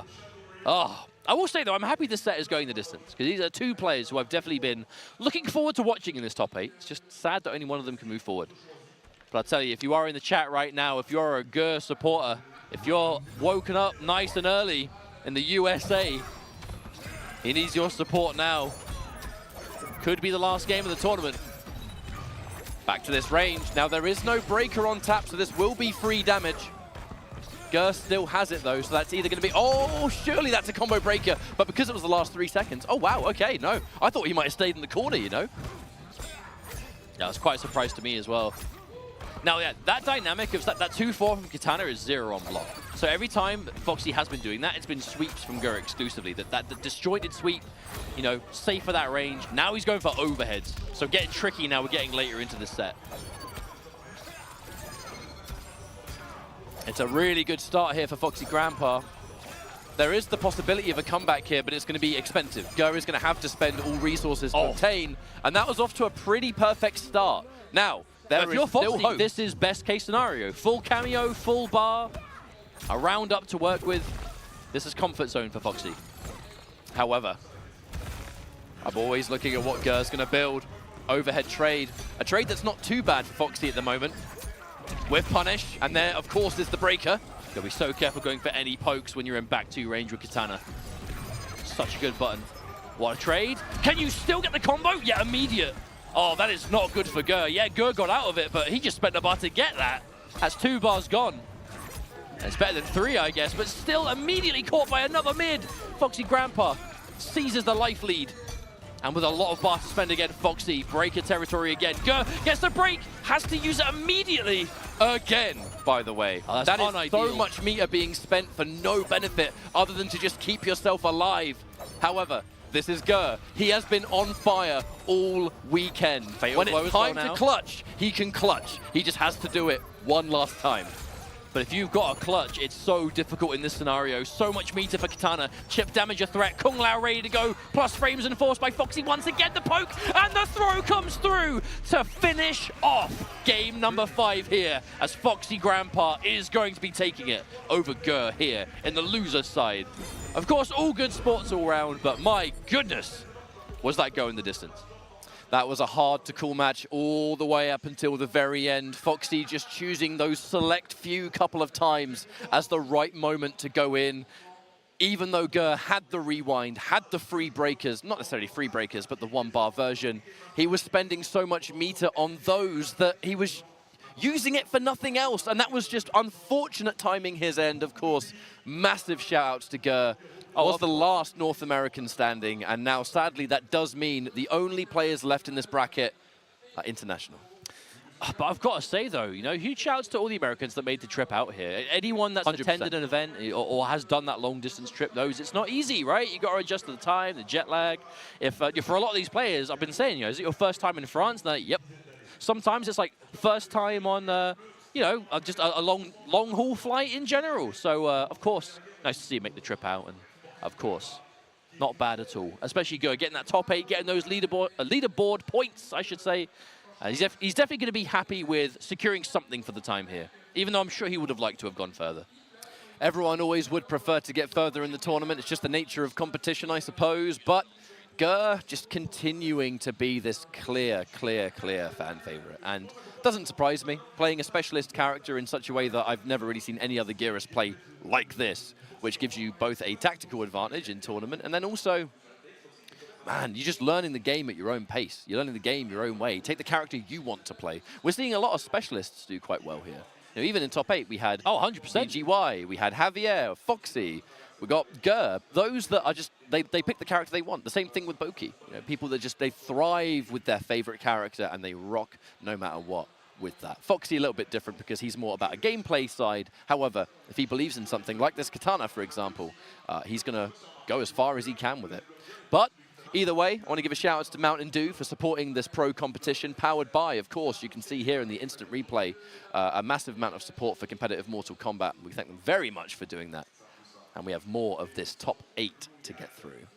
But that's just it for round 1, gamers, right? We've still got plenty left to go. We have that winners finals to get through, a couple of losers matches first, but we're definitely getting through it. And this has definitely been an event that I've enjoyed watching and definitely been looking forward to over the last few months, right? Ever since they first announced that UFA was going to be a pro competition event, I think a lot of us European players were kind of assuming that if there was pro comp, this would probably be, you know, obviously with Viennality being so soon after the game's launch, we were like, if anything was going to get the pro comp spot after the announcement, it was most likely going to be UFA. So, you know, it definitely has been an event that's been exciting so far. We still have a good bunch of matches to go, and of course, just the best players left in the tournament, right? But I really am particularly looking forward to that winners finals, that Javier versus Tekken Master. That is going to be the match to watch for sure.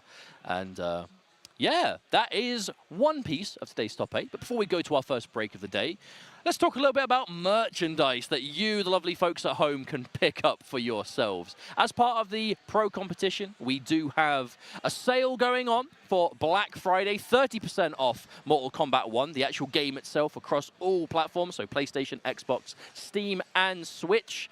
And of course, that is 30% off standard and deluxe editions. So definitely, if you're liking what you see and you want to get stuck into the action and get playing the game yourself, good time to do it is right now. But outside of the Black Friday sale, there is also merchandise you can buy as part of Mortal Kombat 1 and the pro competition. You can pick it up for yourself at wbshop.com and rep your favorite characters in whatever kind of merchandise that you want. And remember, the Black Friday sale is temporary. It will not last forever. So if you want to make the most of it, now is the time.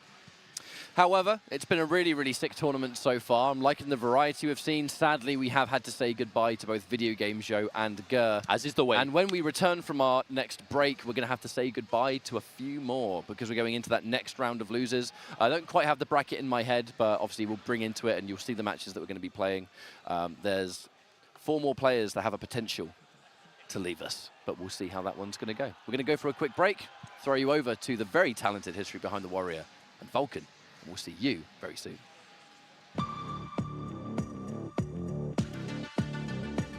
The realms are mine.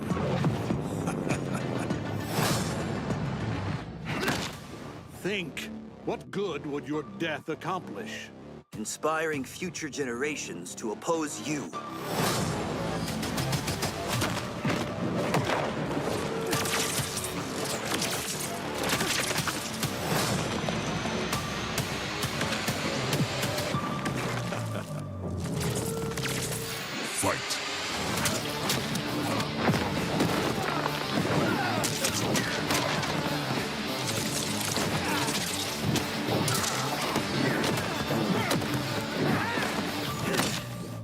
doubt a blind swordsman can kill me.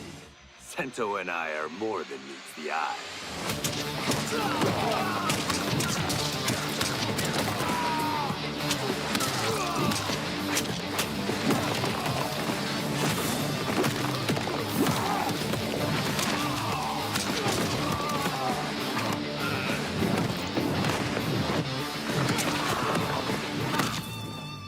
The cocky one. You're about to be humbled. Ha! By a man in a cape? I do not think so.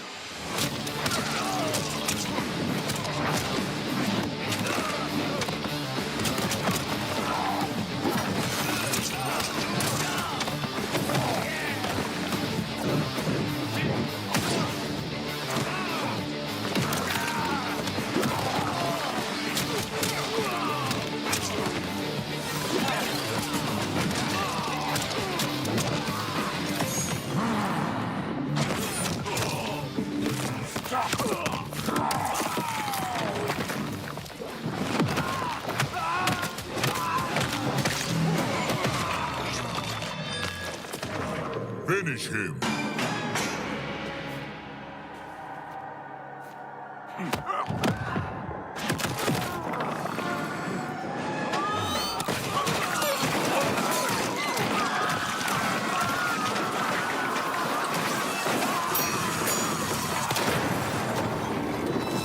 Fatality. Omni-Man wins. Flawless victory.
Hello everyone and welcome back to UFA.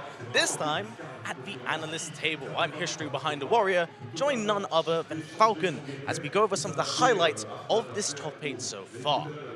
It has been crazy, I think, is the best way to describe it. From start to finish, we've had nothing but some insane games going on, and this has been a really stacked top 8.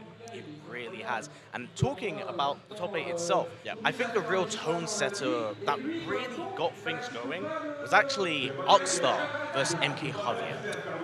That was just an amazing way to start things off. I think that's the best thing to really say. So, as we're going to go over the replays over here between Axstar and Javier. Now, Axstar, what I would say is new to the competitive scene. This is the first time we're seeing him in any kind of pro comp event.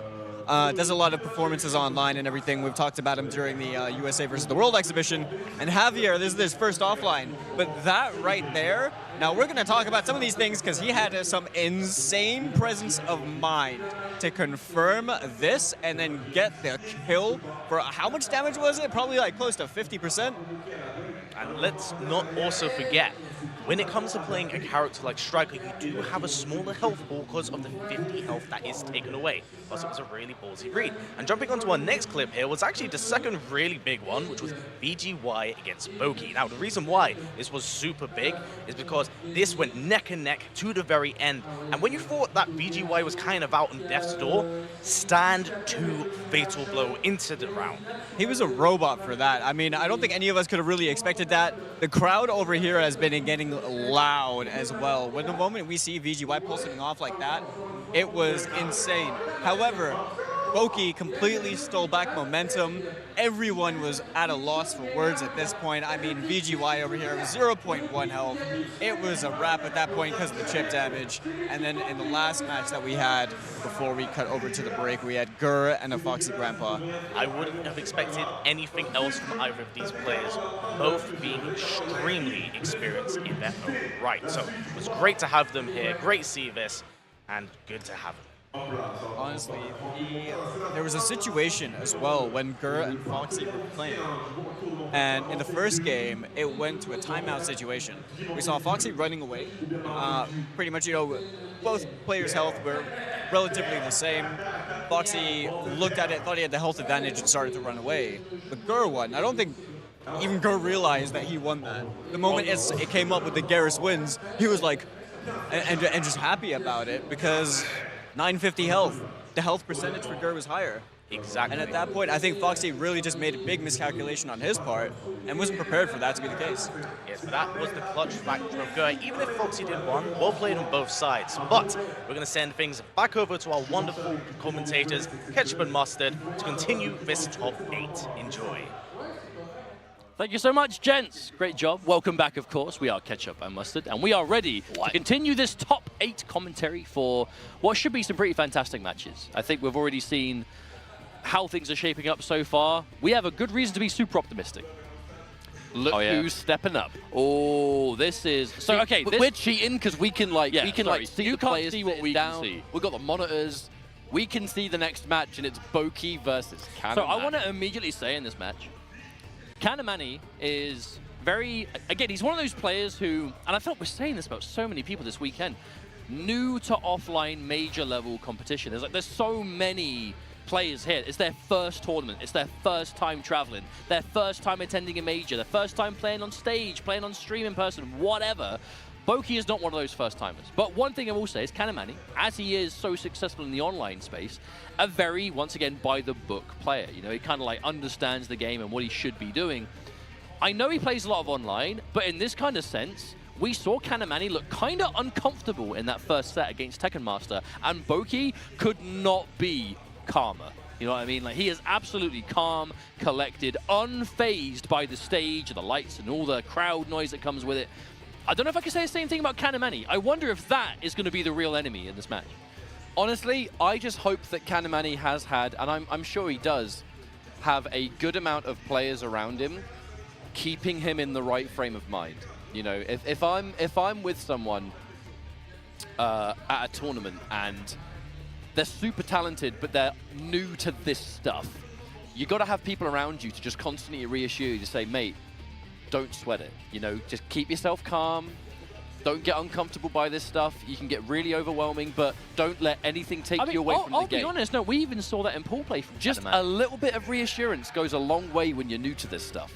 But I guess sometimes you can go the opposite way, where we saw there was a bit of a confusion in the first match where there was, you know, one too many coaches, the admin had to step in, because they obviously didn't know, right? They hadn't done this before. But I feel like that, in a sense, almost achieved the opposite, where you're not getting that relief. It's like, oh no, what's going on? What have I done wrong, kind of thing, you know? And you know, it's why they say offline is a different beast entirely. Now, you know, not to completely discredit, Kanamani more than capable of taking the set for sure. Absolutely. But, I mean, Boki is just unfazed. Now, Kanamani, it looks like going back to the Johnny Cage, which we've seen from Kanamani the last handful of matches, it's mainly the Raiden. But he was playing Johnny as the main up until that kind of like King Gambler off-stream match. So now it looks like maybe going back to the Johnny Cage, which to be honest, considering how popular Johnny Cage is in EU, there has been a surprising lack of Johnny in the later stages of it. Because a lot of the Johnny Cage players later were then playing Raiden instead. Yeah, I think that's the case. I think it's a lot of the Johnny players, they have other characters and they're just going to the Raiden as a preference, I suppose. Because we definitely saw a lot of Johnny Cage in the pool play. Like a lot of Johnny Cage. As is to be expected, you know, we are in an era of the community where a lot of players will just play what they think is good. And at the moment, Johnny Cage just kind of seems to be that #1 for a lot of players. But we'll be seeing him again here as Kanamani versus Boki. Again, loser side action. But we are at 5th place territory, but looking to see who can secure that 4th place match. Oh, and Boki starting off strong with an immediate... I actually think he did the exact same thing against VGY. Just round start, back 3 low into Goro. Wake up into the instant shadow kick, by the way. Kanamani kind of testing the waters with what we can get away with, and a great reward to start off that first round. Escape failed. We're enforcing those grabs already. I feel like Boki had such a great start, but is so massively down on life. Being able to catch out that parry, though, with punishing with the sweep. Wait, hang on, is that it? That is absolutely enough. The 1-2-1 gave Goro enough time to leave the screen. Smart stuff there from Boki, and that will be the first round. That is scaling pretty heavily, but definitely is going to finish off here. Oh yeah, it's 950 health. You're dead. This is just me, was that round a bit of a roller coaster? Well, I feel like Boki started off strong and then suddenly wasn't, and then just won the round. I feel like that is just the snowball momentum game that you play with Lau. And Johnny Cage, such an aggressive character. Armor into launch. Instant break, yep, gonna come through. That's why I like the armor there, though, because even if you go like shadow kick and then the low hat comes through against Kung Lao, that doesn't mean you're getting a button. He's gonna challenge that. He's gonna make you sweat. All right, low poke. Delayed overhead. He doesn't do the overhead straight away. He always slightly delays it. Ends it in the 1-2-1 to keep the close positioning. Goro's gone for a hot minute, but again, without Goro, the 1-2-1 on its own, ending you closer, introduces grabs, introduces stuff up close. Oh, that's going to be good damage. Break. Oh, yeah, the break. Wasn't sure if Boki, because I don't think that would have killed. Maybe not. But looks like Boki trying to play it safe and hold the round anyway, but gets opened up almost immediately. And loses the round regardless. The taunt end, hype mode activated. This is now round 3 Johnny Cage with hype ready to go. Could be quite dangerous. And there's that mid. Whatever it was for Boki to challenge, we're getting this Johnny Cage action on deck. Nice little knockdown.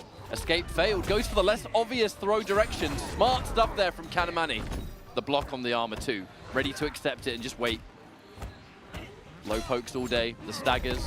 The low catches. That's a hard situation to deal with. Good damage. Oh, block. Counter hit though. Oh, the grab. And another again. escape failed. Yeah, Kanamani's throw game has been so tricky. Armor. No Goro. I mean, Goros are available, but chose not to spend it. Yeah, Boki just held on to the Goro in that instance. Maybe just wasn't confident it was going to connect, I guess. But regardless, Kanamani manages to swing things around. Secures that first game. Now, Kanamani, we have to remember, inexperienced in the offline space, but in the online realm, a true young prodigy. Basically wins everything. That's the only way I can put it. Kanamani is one of those players in the online tournament scene, especially for EU, that if Kanamani enters, is an instant favorite. So it really is going to be a question of how Kanamani can adjust this offline environment. And I'll say so far, it hasn't been like, you know, without some issues, but Kanamani, by and large, is looking good, especially as you get further on in this tournament. Keeping that composure. And that's a big part of playing offline, right? When it doesn't go your way, how to recover from it, you know, how to deal with it and get back to your usual self. Still though, Boki looking good again. Nice damage to start things off. Juicy damage. Oh, sweep into Goro. Okay, tricky. Shouts to Splash. That's, I'm telling you, man, he's an MKX player, is Boki. Oh, the expensive wake up, but one that did work. Wasn't that a thing in MKX? It was like sweep into orbiting hat and it would just launch? It was, if you timed it just right. There's shades of that with Goro, I swear. Speaking of which, there he is again. Goro, the return. The big boss from MK1. end our combo once more. Yeah, I mean, seeing Goro do a fatal blow to Johnny Cage just makes me nostalgic for the movie. You know what I'm saying? Yeah. I just realized I just said MK1, but I meant like MK1 from 92, otherwise known as Mortal Kombat. Yeah. But not so Mortal Kombat 9. I made a video about the original Mortal Kombat the other day, and I was like, wait, I'm messing myself up now. I'm messing myself up. But you know who's also getting messed up right here? The armor. The overhead reset. Oh, no Goro, though. And no fatal blow either. The armor break almost gets out. I feel like, oh, that nut punch, though, that was definitely a risk from Kanamani, to put it politely. Definitely called out by Boki as well. I actually think Boki had it, because that overhead, could it have been fatal blowed, or was Goro still... I believe Goro was on cooldown. Yeah, I think Goro so, was on cooldown. Very unlike Boki to miss A that. distinct head shake there from Kanamani. Acknowledges that it was just a silly mistake. Easiest thing to rectify is to think, hey, look, I just got to not do that again, right? Indeed. Starting off strong in this next match is Kanamani. Scoring first blood, getting big damage, forcing towards the corner now. Staggers back to back. It's going to be another mid. Is it just me, or does that root do so much damage? It do. That is why they do it, Mustard. You see, pro players will take the combo that does the highest damage. We call that optimal damage. I hear and don't appreciate the sarcasm, but I get it. Don't worry. I understand. Oh, there he goes! Again! So many times now the parry, twice in that round alone. I actually think that is a very Kanamani thing to do, though. Of all the Johnnies I've seen, Kanamani has more successful parries than a lot of Johnny players. And there are a lot of Johnny players to compare to. We call that commentator's curse. You see that clean with punish? There's the throws being introduced once more. Again, we're throwing Boki out of the corner. Oh, a less likely throw direction. So Kanamani just do held low hat into a whiff jump kick. I wonder what I was looking for. More of these parries. That, I think, was definitely a bait on armor, I think. From that range, the fact that Boki's got 3 bars locked in. Looking for it again. Boki has to make something happen, but Kanamani really in control right now. There's armor number 1, just to create a situation. Oh, the interruption. Yo, that was so bold from Kanamani. That Goro is so plus, but he called it out. And Boki did go for the overhead. Oh, Goro got hit by the low hat, which made the dive kick punishable. And that's going to be another game here for Kanamani. One more, and will eliminate Boki from this tournament. The patience. I liked the patience I saw there from Kanamani.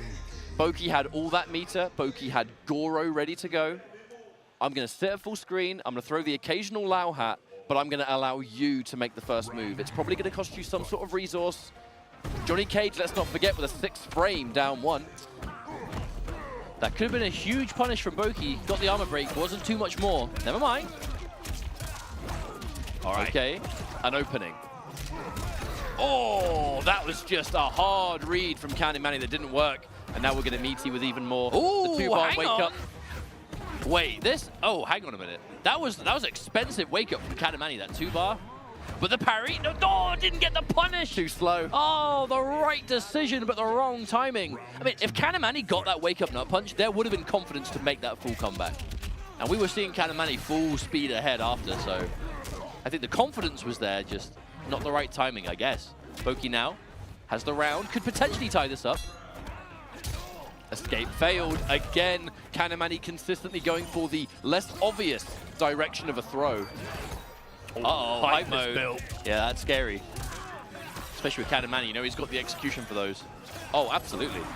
Yeah, okay, there's the activation. Use it to get in, I respect that. Oh, armor break with the double shadow kick. You think you've got armor, mate? Think again. Oh, baby! Right in the nuts! With the last scraps of the hype meter, take this nut punch to go through. And that is going to bring Kanamani into match point. That mid is going to connect pure and force the breaker. Overhead into Goro. Now, combo breaker. Lao, no Goro, no meter. This is bad for Boki. Okay, another throw. They have just been on point and a punish. Yeah, Spencer teleport. We're going for damage here. Oh, maybe not. Boki. This is a last chance. The good block on the low. Fantastic block on the low. Low overhead jump in. A low poke to force a turn. Fatal blow is in the equation now. No confirm. Escape failed. Kanamani had the game there, just did not hit confirm. Goro just try and stop something from range, maybe allow low hat or something. Then again, no, there's no break for Kanamani, and there's only 440 to go. Oh! Ah! Any hit could do it. There's no Goro. Parry. Yeah, there's no Goro. This has to be all Kung Lao. Ah! Boki. I'm so scared. I'm so scared. Boki! Oh! Kanamani decided enough of this. I've had enough. And shadow kicks right in the last moment. Can you imagine if Boki blocked that shadow kick? Can you imagine if he did? But I feel like, genuinely, there are quite a few rounds for Boki in this top 8 where we saw that, where it was kind of just everything Boki was pressing was just connecting. But it wasn't anything substantial. It was just enough to add up, right? It was a lot of the back three, the overhead, the low, just the standing overhead, just down ones, right? Standing 2-1s. Like, you're not really getting massive things from them, but they all connect. And before you know it, your health is just going like down, down, down, down, down, and then nothing left. So Kanamani found the answer. Found at least a temporary solution in the moment, but advances through in the bracket on the loser side to get at least 4th place today as that 4th place match. Kanamani will await the winner of our next game in losers, which we will be getting ready very soon. We haven't got on stage yet, but we will. But it will be Axstar versus Foxy Grandpa. As Javier was able to defeat Axstar in the winners bracket, Foxy was able to defeat Gur in the losers bracket, and that's just naturally where they've now landed in our next match, which should be Reiko versus Kitana. But I want to give a huge shout out one final time to Boki for making it as far as he managed to. Let's go, Boki. He did it. A Kung Lao legend in Europe, and really just, when it comes to game plan, one of people's favorites. Just a great treat to watch. It's very rare that a player goes into a bracket just that fearless, but also confident to just go with what your heart tells you. And that's what Boki has refined over the years. Kung Lao all the way, 3 games, but Kung Lao stays the same for him. And not a bad result at all. You know, still very impressive in its own right. This is still UFA 2023. This is Europe's one major offline pro competition stop. And with that, I mean, everyone's here. Everyone is here. All the European / kind of like, you know, this part of the world international players, they made the trip for the most part. I can't think of many players who aren't, with the exception of a couple here and there, which is inevitable. You're not literally going to have everyone at every tournament. We missed you, Rothor. I wish you signed up on time. Yeah, or like Gotham City Goon as well, right? You know, like players of that caliber who, you know, wanted to come, but, you know, couldn't make it work, unfortunately. But most people are, and it's the highest level of international competition. So to get, you know, 5th place, not bad at all with the level of play that has been here. But enough of that. It is time to talk about our next match, which, as you were so correct in saying, going to be Axstar versus Foxy Grandpa. So France versus UK, a staple in the NetherRealm scene, of course. And Foxy Grandpa, again, bringing back that katana, most likely. I do wonder, because Reiko's striker is quite a strong, longer-range character in its own right, and typically Reiko, I think, can fight Kitana quite well. It's when Kitana has low hat, he has a harder time, but when he's got striker, I don't know. I actually think this matchup-wise might be pretty damn even. I'm having to think about how this matchup could go, because ultimately, Reiko has a lot more ranged options with the striker. And higher damaging as well, remember. Combined with the utility of making his slide a lot more threatening. That's a huge one for this. I think you have a much better time navigating the minefield that is Kitana Lao. However, low hat and the straight fan combined could still maybe mess that up. A throwing stars with a low hat and the sort of vertical fan that she can throw. Well, I'll be honest, it's still going to trade better for Foxy in this. I think, and Reiko's going to have less health too. I think 100% it's just going to come down to how is Axstar going to navigate around low hat. Because it's not just low hat, it's like, it's low hat with whatever follows it. It's the rest. It's low hat with the rotating fan covering the air. It's low hat with straight fan covering right in front Is that the name of the move that falls down, rotating fan? That's what I call it. Yeah, because I don't know the name of it, and I always confuse myself thinking about what I should call it. It has an actual name, but air fan. I can't remember what it is. I just call it rotating. You can't call it air fan, because she has fans she can throw in the air. Yeah, but Foxy rarely uses that. Yeah, but I mean, like, literally, air fan is taken. But here we go. Axstar versus a Foxy Grandpa. Our next round here in the losers bracket, top 8. Loser is out. Winner moves on to fight Kanamani in the next stage.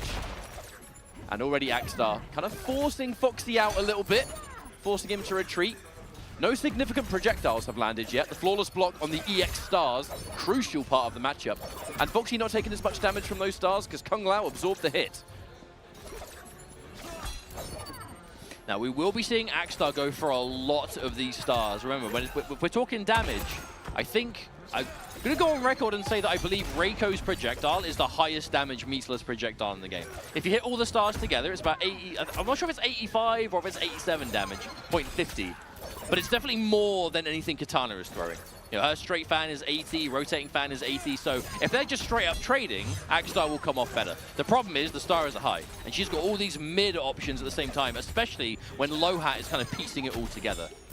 And that's one thing rotating fan's going to do here is cover the cameo assist.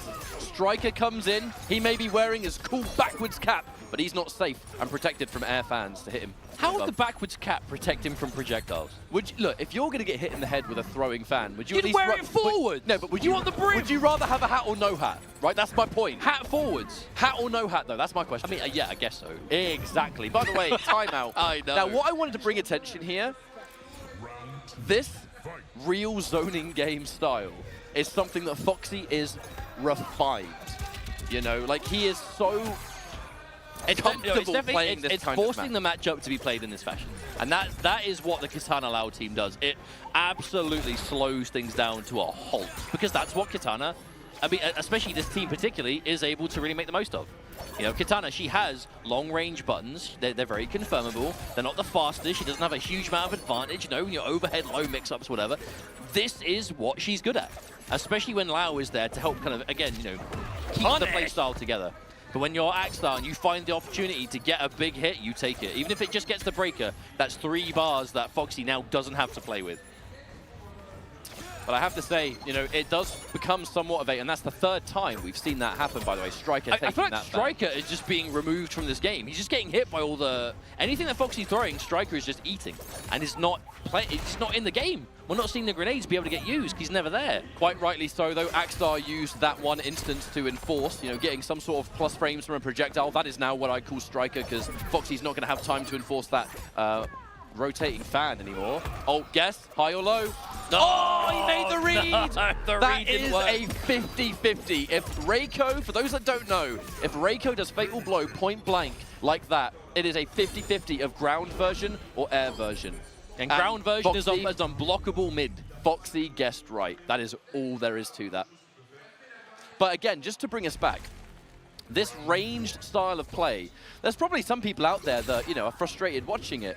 It can be frustrating to play because you're against the character that is forcing you to change your game and slow the pace. Foxy, on the other hand, is such a master of the slow game. He is comfortable playing 100 games in a row like this. And that's a huge advantage. Axstar has got to keep his cool to stay on the level playing field. And he's doing well It's so not far. like Reiko doesn't have the answers. You know, it was a slow 2 rounds, but it wasn't like a commanding win for Foxy. Axstar is keeping up. The problem is just not having the life lead. Although I say that, in this round, Axstar is sitting on a slight lead. Indeed. But he needs to be able to hold it. Because even if you have a lead against Katana, she's got their mids to just chip you out a lot, right? You have to be either really on it with the flawless blocks or accept the fact that there's only so much chip damage you can take. Flawless block on the EX. A critical part of this matchup, understanding to neutral duck the regular stars. Oh, that would have been actually quite a disaster if Axstar got hit by that. Beautiful throw tech from Axstar. All right, Striker coming in. The good blocks there from the sweep, the back-to-back. Oh, tries to enforce that plus on block backhand. Instant jump. No punish! Axstar playing it as safe as possible, it looks like. Does not want to overcommit. Decent lead now. Now Axstar backs off with it, but the problem is, can you keep that lead with the 15 seconds left? I feel like you might just get chipped out if you're not careful. And once again, Foxy Grandpa has already taken the life lead back. A last-minute square wave cannot chase down. Axstar so desperately trying to find it, fighting back, gets the throw. Does that anti-air? No, he landed in time! He landed in time! The whole crowd was ready for that. And there was a collective, oh! You know what's crazy? If Axstar went for the grounded one, it actually would have caught him on the ground. But that was 100% done to anti-air, right? Why would you do the grounded version in that instance? I know hindsight is 20/20, but I can't fault Axstar at all there. That's a big jump kick though, Mustard, and that's a big load of damage to take the lead with. Foxy now advantage from health, looking to continue. We trade, even though all 5 Ninja Stars hit, it really not that bad for Kitana. No, not particularly, not at the moment. I mean, yeah, 77.50. That is a lot of damage for just a default meterless projectile to do. But again, because it's all highs, and then the second you get hit, break. You have so much work to do. You were saying this before, I think you were saying it yesterday, it's so much shades of seeing Foxy playing Piercing Melina in MKX, right? Yeah. Where you take this character with those tools, and it's, okay, I'm going to use these to stay away. And then by the time you get in, break. It's pretty much the same approach. It's an interesting matchup here because Axstar is able to compete and keep up with the ranged game, albeit struggling a little bit from a damage side. Foxy's still winning the ranged battle, but it's not hopeless. The moment Foxy lands even a single full combo that Axstar cannot match in some way, that life lead is significant enough that he spends the rest of the round trying to catch Well, him. I'm going to say it. I think as well in this variation, or in this team, I should say, I think Kitana out-damages him. I think, like, hit for hit, Reiko has the higher damage projectile, damage, but Kitana has more of a means of hitting it for the chip, right? Because she has the mid ones, the low hat to make you respect. Reiko's combo damage can be high with Striker, kinda. He's hitting it anywhere between like high 200s to like at most mid 300s. Striker's not going to improve Reiko's damage, but he's going to give you a few more avenues to obtain it. Yeah. So like slide meterless combos, for example. Whereas Kitana hits you with basically what we're seeing open up, whether it's the jump kicks or the standing strings, it's like mid 300, near enough every time. Nice down 2 there from Axstar. There is a real element here of almost a Striker in return, where you block something, you just take the damage where you can. You might trade, but it's more than you get, so it's a win. Oh, and there it is again, the rotating fan. She ducks down, going underneath the high. We've seen that so many times, and Foxy is seeing so much mileage out of it. The sheer existence of that move, because that move didn't always used to be here. This was a new move to Kitana with the launch of the game. Yeah. If she didn't have that, she would struggle a lot more in some of these matches, but the existence of a low-profiling projectile is a game changer. Especially in a game with a lot of highs, right? A lot of the projectiles are just high in this game. So being able to just go under them, even if you're not going to hit them with a rotating fan, if you do it at the right time, at least they're forced to block it. Okay, there it is. Not going for the single hit confirm, I think, here. Favorable trade for Foxy. That down 2. Oh, again. Oh, that must have been a last-minute flawless block, perhaps? I mean, he was already Maybe. blocking low. Either way, it's going to be match point to Foxy Grandpa, looking to advance 3-0 over Axstar. Remember, winner of this match fights against Kanamani in the loser side. There's a mid. Uh-oh. You're navigating this minefield of Kitana projectiles, then out of nowhere, this mid, one of the most confirmable mids in the game, just appears. And you get clipped. Axstar fighting back to the best he can, but no meter. All you got is Striker, a few stars. You got to throw down. Big jump in, No though. way from that far. Striker. Okay, yeah, I thought from that far, surely we don't get the lift. This is really hard for Axstar. It's going to be a difficult comeback. Striker got hit There too. we go. The patience, but he's got a breaker. Again, every time. You finally find the hit, and the break says, no, you did not. Away with you. And where do you go? Full screen again. 40 seconds on the clock. Enough to... Oh, and again, Striker comes in. Takes it on the head. And Axstar, just... By the final round, just looked a bit lost, you know? I mean, I've got so much work to do. GGs. This fatality's disgusting, Oh, look away by if the you're way. squeamish. Look away from this one. Oh, dear. Oh, dear. It's apple juice. Don't worry, it's apple juice. He's turning into leather. And now I don't know what he is. He's something. He's just an indistinguishable mass. But Foxy Grandpa advances forward now to fight. To be honest, I think Foxy versus Kanamani should be quite the match. I think so. Kanamani is a very aggressive player. Johnny Cage is a character. I think both Johnny and Raiden can fight Kitana well. So chances are we'll see one of them characters. So I definitely think that's a match that we should see be most likely a bit more competitive. But to me in that, it just looked like Foxy was much more prepared to play at that pace. Because you get that a lot. When you see Foxy play against people in tournament, I don't think it's a far cry to say most players don't play at that speed. You know what I mean? Most people will be aggressive. They'll look to go in, hit combos, do whatever, right? Because a lot of characters are built around that. But every now and then, you do just get a team or a player who just prefers to slow it down as much as possible. You know, every fighting game has characters that allow you to do that, and there are always players who really thrive with that strategy. But every now and then you find someone who is just built for it, and you need to be able to match playing at that pace. And I'm not calling anyone out, because my biggest problem as a player is I've got no patience. You know, I'm awful at fighting characters like that. But there are some players out there that just, they cannot deal with that much slower pace. They want to speed things up. Their opponent is just not letting them, and before you know it, it's over, you know? And of course, yeah, we have seen Axstar. I'm sure he's very capable of doing so, but you need to always be able to match the pace, but the pace is really slow. It's not like, you know, normally when we say, you know, that kind of point of matching the pace, it's speed, right? They play at 1,000,000 miles an hour, you got to keep up. This is the exact opposite, and you see that a lot, and Foxy is so good at pouncing on players and sometimes that having can hard be time. harder for players to adapt to.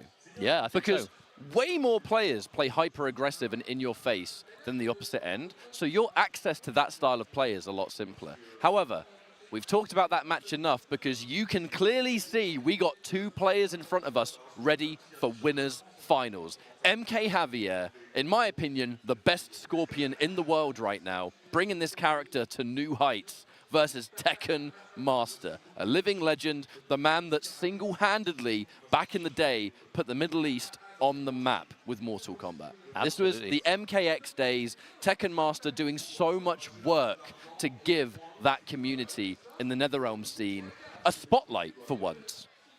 And so many years later now, we have so many other players from the Middle East that are amazing. Even here, you know, Faisal, for example, who was many people's pick to make top 8. Yeah, I'm very surprised that Faisal didn't make top 8. But just didn't manage to, because there's just so many amazing players here that it was an upset, in my opinion, but it is what it is. Tekken Master here to try and take it all the way. We have the newcomer, MK Javier. And I mean newcomer to offline. This is his first offline Mortal Kombat tournament. His first big Mortal Kombat event. Tekken Master couldn't be further from the truth for him. This guy's been there, done that all around the world. And it should be a absolute killer of a matchup. But one thing that I think always separates Tekken Master is the preparation, is his readiness for just about anything you can throw at him. I feel genuinely, if you haven't really grinded against Javier, you're not really going to be ready for a Scorpion of this caliber. You know, because it's like, it's hard enough to find a dedicated Scorpion player to train against in general, but he is just so with it, with the character. It's almost like when you know, when you talk about the kind of like Natara effect, where the character can be played so differently by a lot of people. But for Javier, I mean, how ready do you reckon Tekken Master is going to be for Scorpion? The only time they would have really experienced this is if they just so happened to bump into each other in Combat Which League. probably has Which happened. I do think has happened before. But this is a different ball game. This is a very, very different experience, and an experience that really benefits Tekken Master from an experience standpoint, but Javier has clearly shown by being at Winners Finals that just because this is his first major event, he ain't nervous. Or if he is, he hides it well. But there's the immediate change. Tekken Master going in with Baraka straight away, looking to score that first blood. Oh, but the duck on the throw straight away, but no commitment off the mid. So Javier with the right play, but didn't follow through the highest damage option. Oh, and I love that punish option from Tekken Master, going for the EX chop chop just to make sure that grenades don't stop the punish. That does mean that Javier has quite a significant meter advantage, though. Have to be careful. Striker on the way. EX. Ooh, flawless block on that teleport. Either way, Striker coming in now, just to make it a bit more safe. A lead for Tekken Master that he can really build from. That's why Javier's looking for things like instant air teleport. These little elements that can steal a couple of hits. A trade! Oh, wow, just did not happen. But look at the damage you get for this if it does connect. Of course, we have the Spanish players in attendance cheering on Javier with each hit. You love to see it. No breaker. Javier holding on to it. Did something on Wake Up that wasn't block. Oh, that's going to work! Oh, the knowledge for the punish! Standing one into fatal blow. Was that even a combo? I think it was. I was keeping an eye on the counter. I think it was. We're going to come in with that Izuna drop. Oh, here we go. So good. Boom! Round one for MK Javier. Yeah, Tekken Master trying to keep it safe with the grenades behind, but Fatal Blow has that armor, and grenades aren't going to punch through it. I like that choice. If Tekken Master covers that advance with Striker, button into Striker on the receiving end, both of them get hit. Doesn't matter. You're going to get an even bigger punish. Defensive Striker. This one doesn't quite work, however. Striker didn't get hit. Oh no, he did. He absolutely did. What am I talking about? He has only just started regenerating. The counter poke attempt. Patience, yep. Tekken Master, I think the first player in the top 8 we've seen to block that flame charge from Scorpion, his armored reversal. But very unsafe on block, and Tekken Master with the patience to simply wait for it and punish accordingly. Oh, big jump kick, hits Striker as well. This is bad for Tekken Master, because he's not going to come back for quite some time. There we go. Oh, just enough, and immediately spends it. So this is a game of momentum, and Tekken Master does not want to let Javier keep his at all. Lets it rock on its own. There's the counter poke once again. Striker. The down one, the turn stealer. Keeps a restand situation, actually. Early flawless blocks, that's really good for Tekken Master to stay alive. Punish. Whiffs the 2-1, and a 2-1 in return, actually. Now, these are two characters with very good standing twos that you do not want to mess around with, and Tekken Master, I think, might be able to take this. Just enough. Yes, it is. Game number 1 going to Tekken Master. Yo, I'm so happy to see Tekken Master still playing the Baraka. Because I know he plays a bunch of characters, but I know he was definitely playing a lot of Baraka early in the game. And, you know, with the adjustments the character received in the first major patch, you know, Cyrax not being as common of a pair these days, so Baraka's damage going down, a lot of Baraka players kind of immediately jump ship, and Tekken Master is not one of them. You know, still believes in this character, still wants to bring him to tournaments, and with Striker, definitely looking worth it. Well, that wake-up didn't hit anything besides Striker, but it did get Javier out of a bad spot, so as long as you're still alive, that's certainly better than nothing in this kind of encounter, especially with Baraka. This character, we've been talking about characters that party hard the whole time. Baraka Striker parties hard. But the thing is, Tekken Master isn't even going totally ballistic. He's just using Striker to cover everything. He's using him for, like, safe jumps, basically. He's getting a knockdown, making it so the grenades blow up on wake up, and then he's, you know, timing a jump in with it. And that's, like, very fundamental play. He's just looking to catch you out, confirm. Nice catch again. Very, very much been willing to go for that challenge. If you mistime Striker or get greedy with his grenade timing, I'm still punishing you. Yeah, force him to do it earlier that time. Plus frames. Good defense from Tekken Master. He's not biting. EX Teleport does a fair amount of jailing. Oh my goodness. Jump kick, EX Teleport, another jump attack, jails completely. So you've got to show so much respect to it. However, the big fours, looking for it, plus frames now, a back 3, a counter poke. It's a matter of time until the down 1, down forward 2 come out. It's a matter of time. Inevitable, Mustard. Yeah, but I love the way that Tekken Master is building this offense around that standing 4 string. You know, it hits so many times, it gives you ages to confirm Striker. Lots of meter build, lots of chip damage. And when it comes to flawless blocking, most people flawless block the special move, not the string. So you actually get a lot of mileage from it. And we're seeing Javier, he's getting clipped while blocking the standing 4. So I actually wonder if he's trying to flawless block and it's just getting caught out. Striker coming in. Do we get a safe jump off the throw? Yes, we do. There it is again. Good reaction onto the overhead from Javier. And a flawless block once more. Tekken Master finds the gap. Tekken Master is not letting Javier get away with anything here. A big read on that grab, though. And that's a full combo for Javier in return. We're going to end that into impressive damage. The down 1 on wake up, just challenging. And one thing Tekken Master's been using loads of in this matchup, low profile. The down 4, for example. Scorpion's only mid is point blank. He has range on things like 2-1 or whatever else. Everything else is going to get disrespected by pokes. And Tekken Master is so wise to it. 2-0 here on MK Javier. Javier, no choice now but to make a reverse sweep. There's one really cool thing that Tekken Master is doing as well. So Baraka's best mid is his back 3, that kind of, you know, double hitting, goes low. But the options from it are all technically unsafe a lot of the time. But he's just going for, like, meaty back 3 into, like, just a launch and always covering it. Or even just, you know, the stab at the end.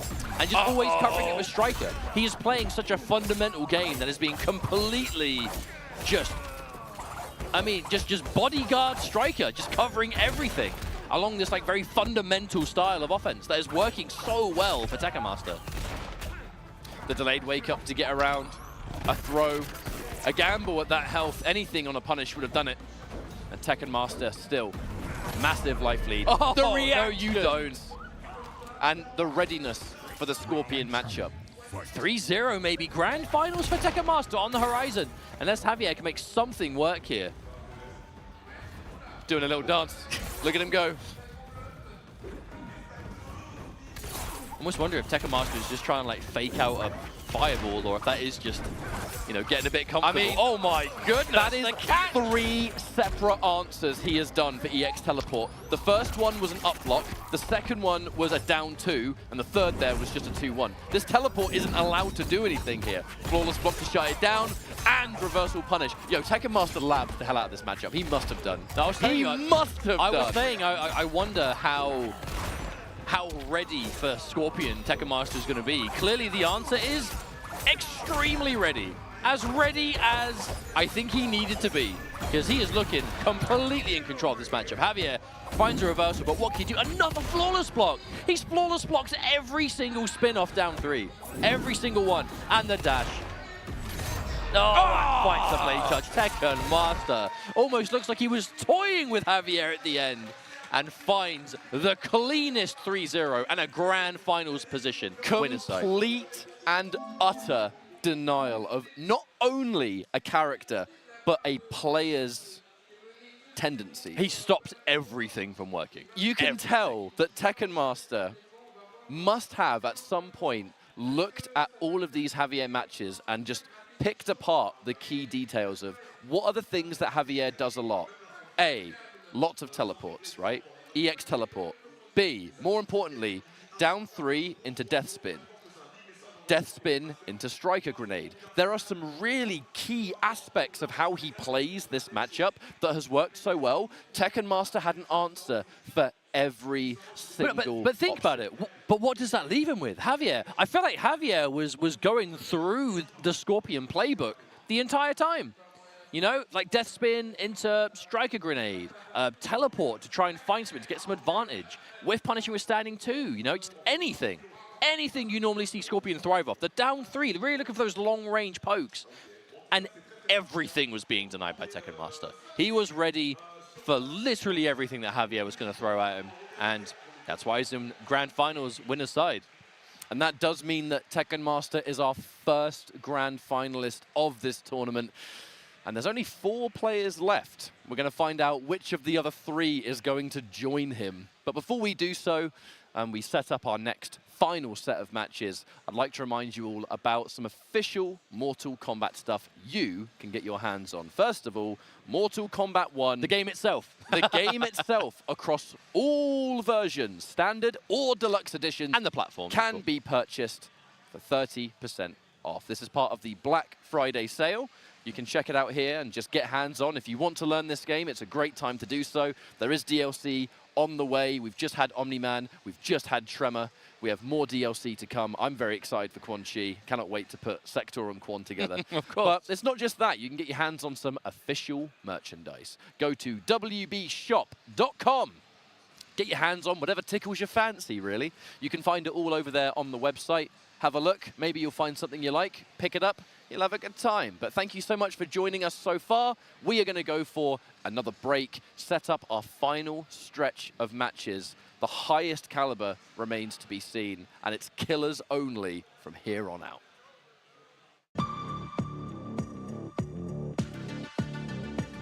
The realms are mine.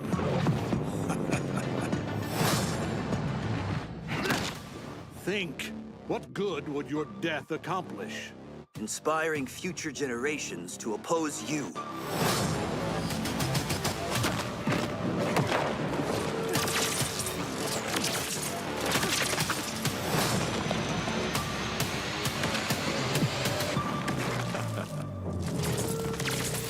Fight.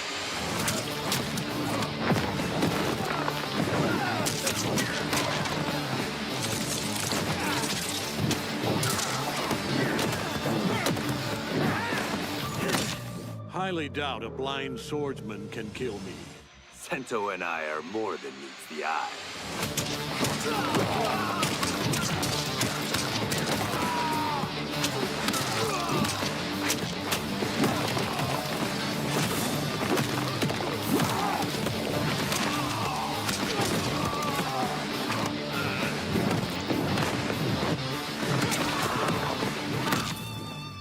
The cocky one. You're about to be humbled. Ha! By a man in a cape? I do not think so.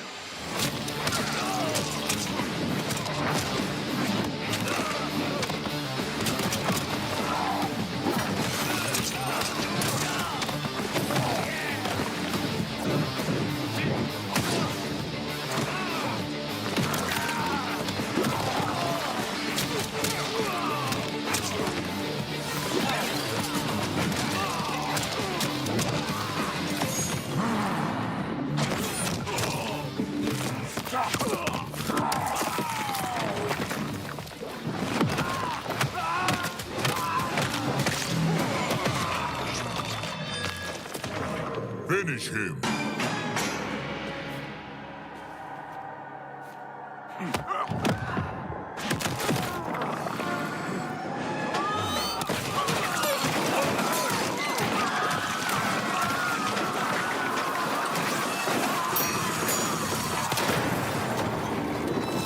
Fatality. Omni-Man wins. Flawless victory.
Hello everyone, and welcome back to Ultimate Fighting Arena 2023. We're back here at the analysis desk.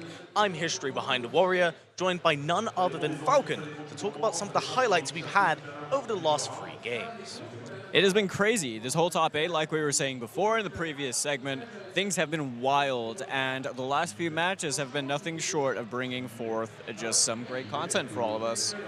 Yes, it really has, and we have some fantastic clips here, as you are going to see, with one of them showing the clutch nature of Boki here. Now, Boki, quite a bit of a surprise here, had a little bit of a life deficit, but brought things back immediately from Kanamani's relentless offense during this tournament. He was an unstoppable machine, and Boki just kind of brought it back during this time, whilst Kani did go on to win.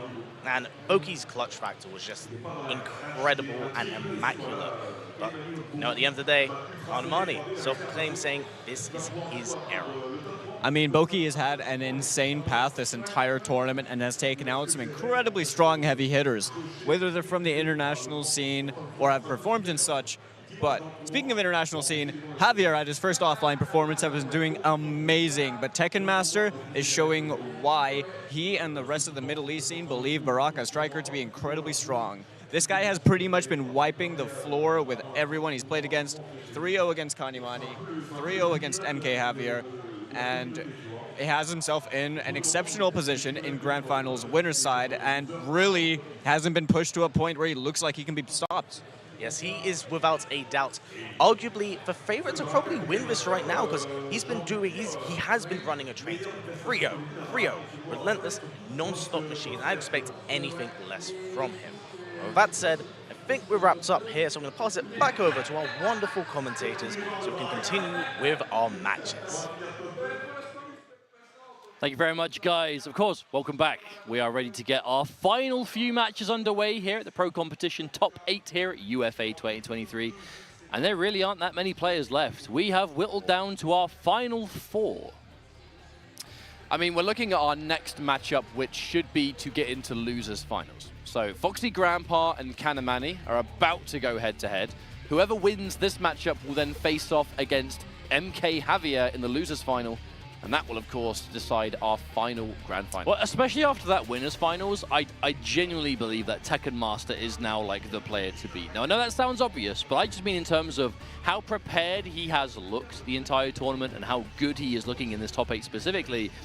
It's a question of who's going to be able to get up to him and match that level of quality. Because I think all the 4 players we've got left are looking good, but the question is, how good can they bring it in the face of someone like Tekken Master who's looking so clean? However, for now, we have to focus on the match that's about to happen, which is Kanimani versus Foxy Grandpa.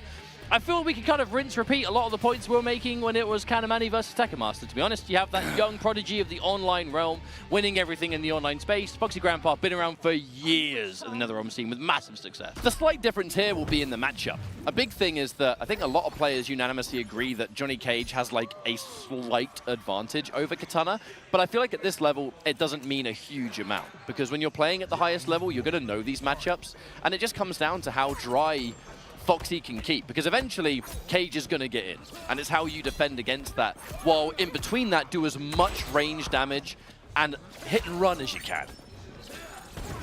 So there's the immediate, I'm going to get in, low hat, shadow kick, that Reaction, very much like that a was reaction. definitely a reaction to the straight toss. Young man reactions, as they call it.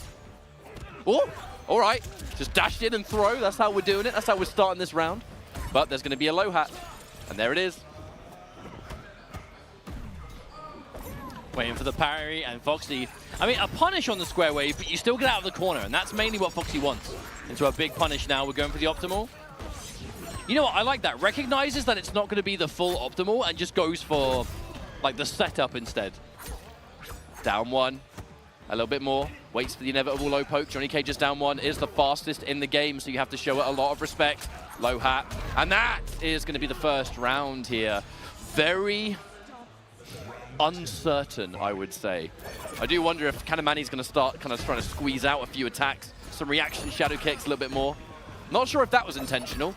It's always hard to know with the loud teleport, right? Because most players, if that, like, loud teleport is usable, like, it can give you some really cool combo routes, it's good for repositioning, but most players will be looking to use it in a very obvious sense, right? Because you don't want to lose that low hat cooldown as Foxy Grandpa runs away with another round. But right there, Kanimani, if that was an accidental teleport, meant you're on teleport cooldown until it comes back fully, which means no low hat, or if you do use a low hat, you're going to be without it for quite some time because you just lose that fast cooldown. It is one very unfortunate input mistake to have, and I'm very, to be honest, it definitely looked like an input error. Unfortunate for sure. Well, the question is, game 1 already. The question is, how does Kanimani fight back against this? Because obviously, you know, caught trying to whiff a button, trying to press, that's where the mids just blow you up. Foxy's going to take a favorable trade there. A lot of the meter is being spent on these shadow kicks. Try to definitely punish that, I think, with another shadow kick. But very uncomfortable. Kanimani does not look comfortable in this matchup. Yep, jump back fan, the late one. So much meter's being spent on these shadow kicks that when you get hit, you've got nothing to break. Now the +3 of the 1-1. Foxy knows that. Back off into the mid, tries to challenge it with a button, but a well-placed mid there from Kanimani. Couldn't quite pick up from that low hat, however. Didn't commit to that one either. A throw, looking pretty good here. Okay, just a little bit more. Oh, that the did. counter hit. Foxy tried something cheeky there, and Kanamani says absolutely not. Round on the board. Again, it's always a question of how long can you keep Katana in the corner, though, even if you have her here. So only a matter of time before they're going to look for that square wave out. Foxy again. Always been prone to go for, like, if that forward throw is quote-unquote the wrong direction, right? Normally the throws in that instance will be trying to throw you towards the corner. Wow. It leaves you full screen. So he's very okay with that. Also, big down two there. That was an MK11 down two. Oh if I my ever goodness, saw the one. combo from that. That was really cheeky. Now, that Holy teleport moly. was 100% intentional, because that was yeah. trying to make the parry a bit safer on recovery. Parry into Lao teleport into the best jump kick in the game is disgusting.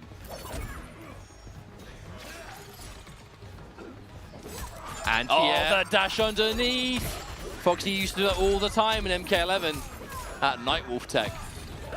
no, that's not going to work. Yep. That's going to lose. I'm actually surprised that didn't combo, actually. You probably have to hold it just a little bit. Oh, that shadow kick again. Kanamani has been consistently... That's still not going to beat it. That's still not going to work.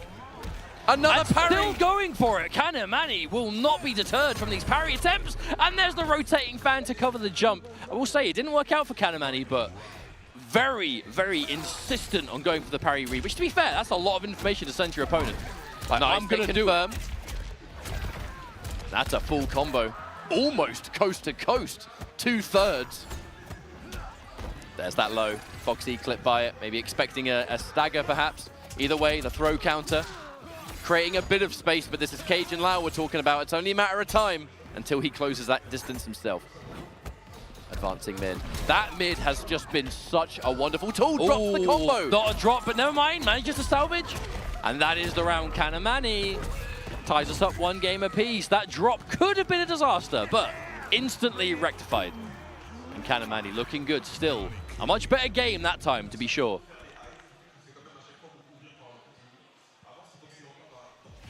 Able to just cement himself a little bit more, make the most out of the up-close pressure. That's 2 games in a row. Foxy has stolen the first hit bonus away with a fan before the low hat can do it, and the parry has been such a constant answer for so many of this all tournament long. Another throw, keeping it less likely. So many players would try and throw you into the corner there. It's almost a free tech. Another one. The parry is just never ending. But again, it's just that raw confidence to know you are going to press here and I'm going to punish you for it. Because remember, if you're correct, your reward is basically a full combo on most buttons. Punish. Shadow kick's going to give you that. Another free way in. The charged low hat. Rush down City. Whiffs the down 2. Foxy, the parry has just put the fear of pushing in. You know, a huge risk to take, even pressing a single button because of the parry and the full combo that will definitely win the round with this health. That's why Foxy just wanted to take the opportunity just to reset instead. Build some space, work with that. Can't get hit though. Anything into a confirm. The delayed low. You have to worry about the teleport on top of that. Oh, the big read. All that defense thrown out of the window. I think that was the first time we've seen Foxy go for a reversal armor in the entire top 8. And it was instantly scoured by Kanamani. All right, So much patience being shown. It's because the parry has put the absolute respect. 2-1-2. There's the up block. Foxy finds an opening and a full combo here. Respectable damage. Setting up the fan bomb, but gonna lose. There's that shadow kick. again, yeah, you could use the shadow kick to try and make it safe with the low hat, just take the uppercut. But there's a hit. Do you break? No, Foxy knows he'll live. He knows he'll survive this touch.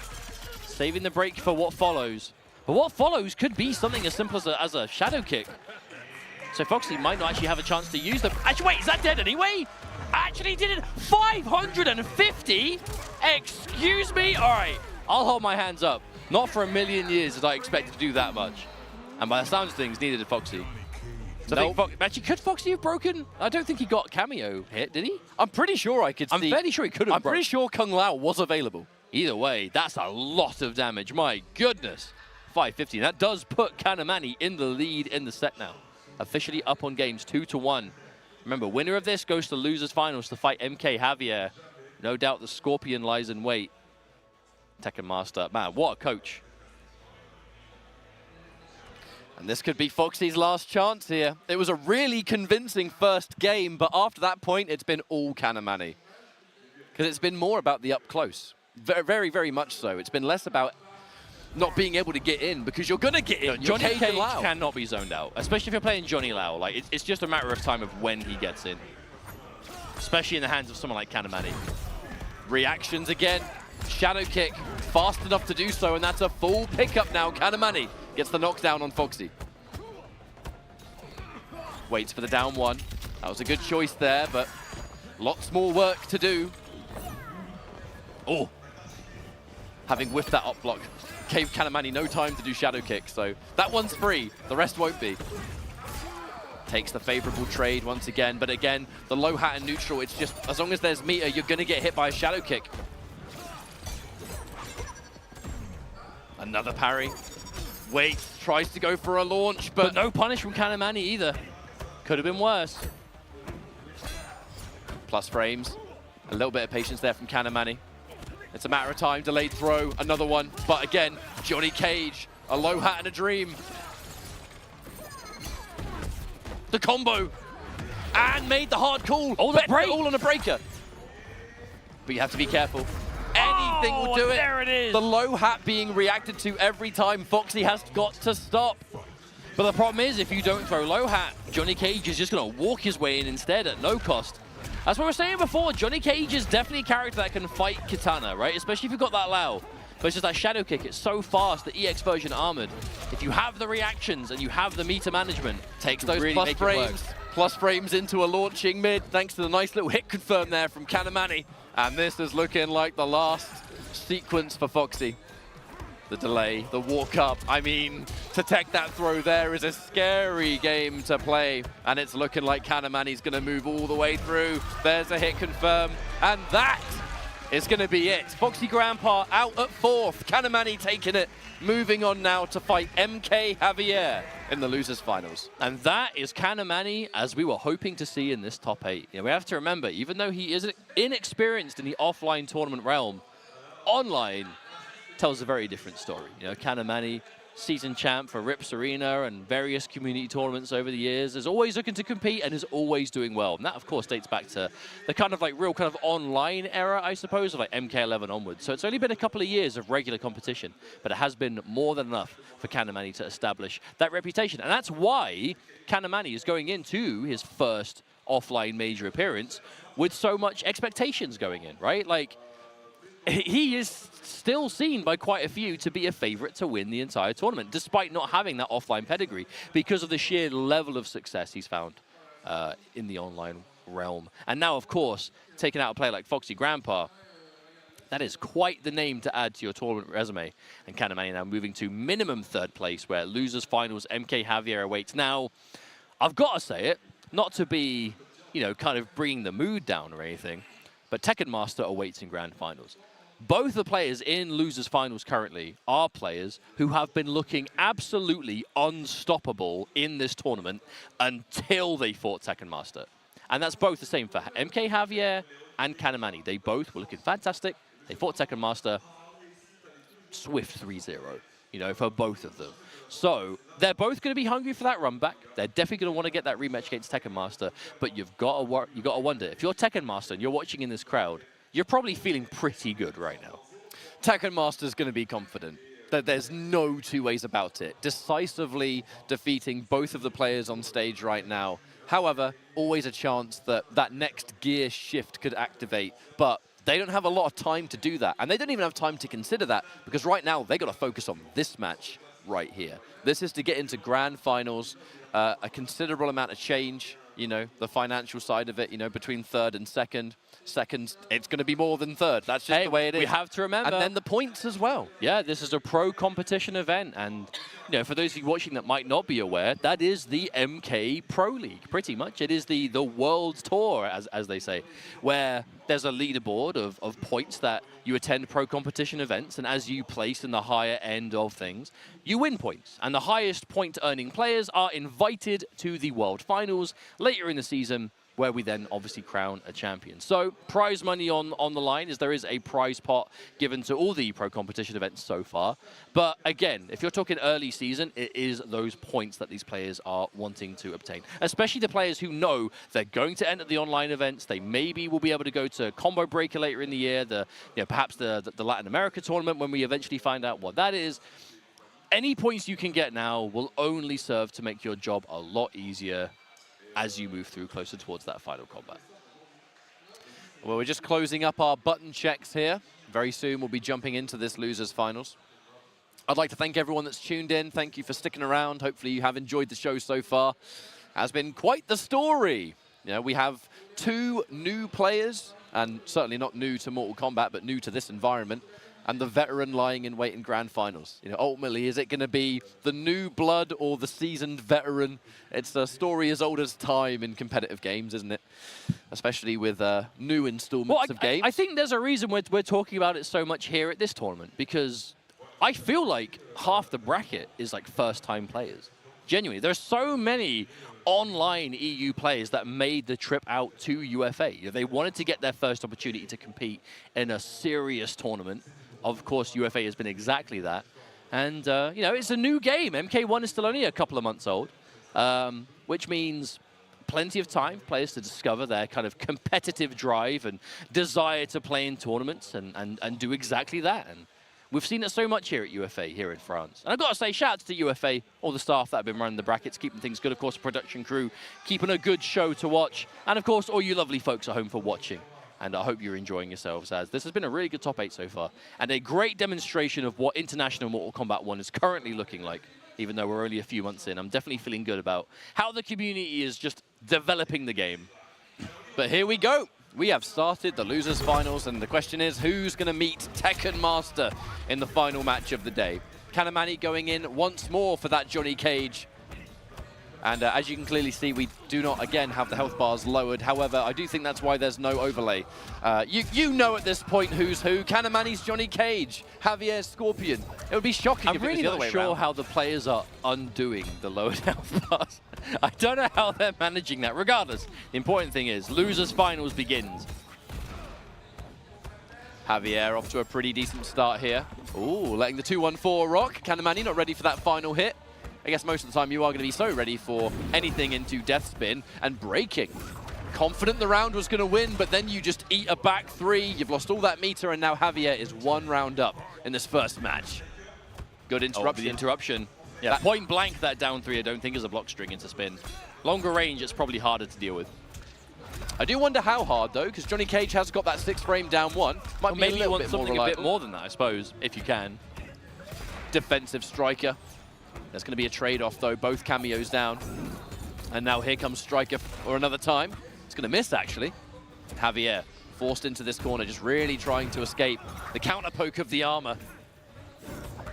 All right, Striker grenades once more. It's going to be that low flame. Cheeky little bit of extra damage right now, but a significant comeback required. The question is, how do you obtain it? The 2-1, didn't believe. The 2-1, if that was overcommitted to, the spear whiffs and you're dead. Yeah, the problem with Spear is that it's such a good combo tool for consistency, but if it whiffs, it's whiffing for a while. Oh no!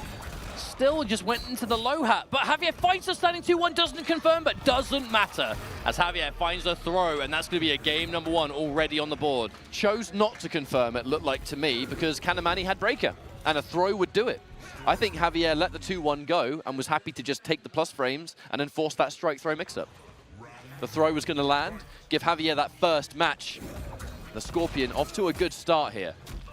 All right, the mid. Here we go. That advancing knee, so good. So much damage, so much block pressure. And the corner carry, let's not forget that, as we're already back to the wall for MK Javier. There's a grab. Beautiful throw tech there from Kanamani. No tech to be had on the opposite end, though. Javier's going to take that 120 damage. Hit confirm, full combo on the way. It's definitely not a terrible button to throw out on Wake Up, especially if your opponent's not point blank. As Javier gets a nice amount of damage on the table. Good block on the low. EX now. That's definitely shades of what Tekken Master was doing in the winners finals. If there is a gap, you can just punish with armor just to make sure the punish goes through. We see it again. But I'm sure Javier would rather take... No! Where you going? No, where are you going? Come back here. Ow. Get greedy. Sitting there saying, don't you dare ever try that again. Not against me. I have my spear. It's a long rope, you see. Hit Oh, what a confirmed. catch. There's the 1-2 pickup. We're going to get one launch. Oh, we're going to extend it even no, the further. drop. Yeah, try to do the Oh, 1-1-1. That's unfortunate. That's a lot of damage on the table and a punish you did not have to deal with. Yeah, dropped then into committed unsafe teleport. Javier had quite the lead, but that's quickly gone. All right, a breaker from Javier. Confident there might still be a chance to win this round, but it is scary.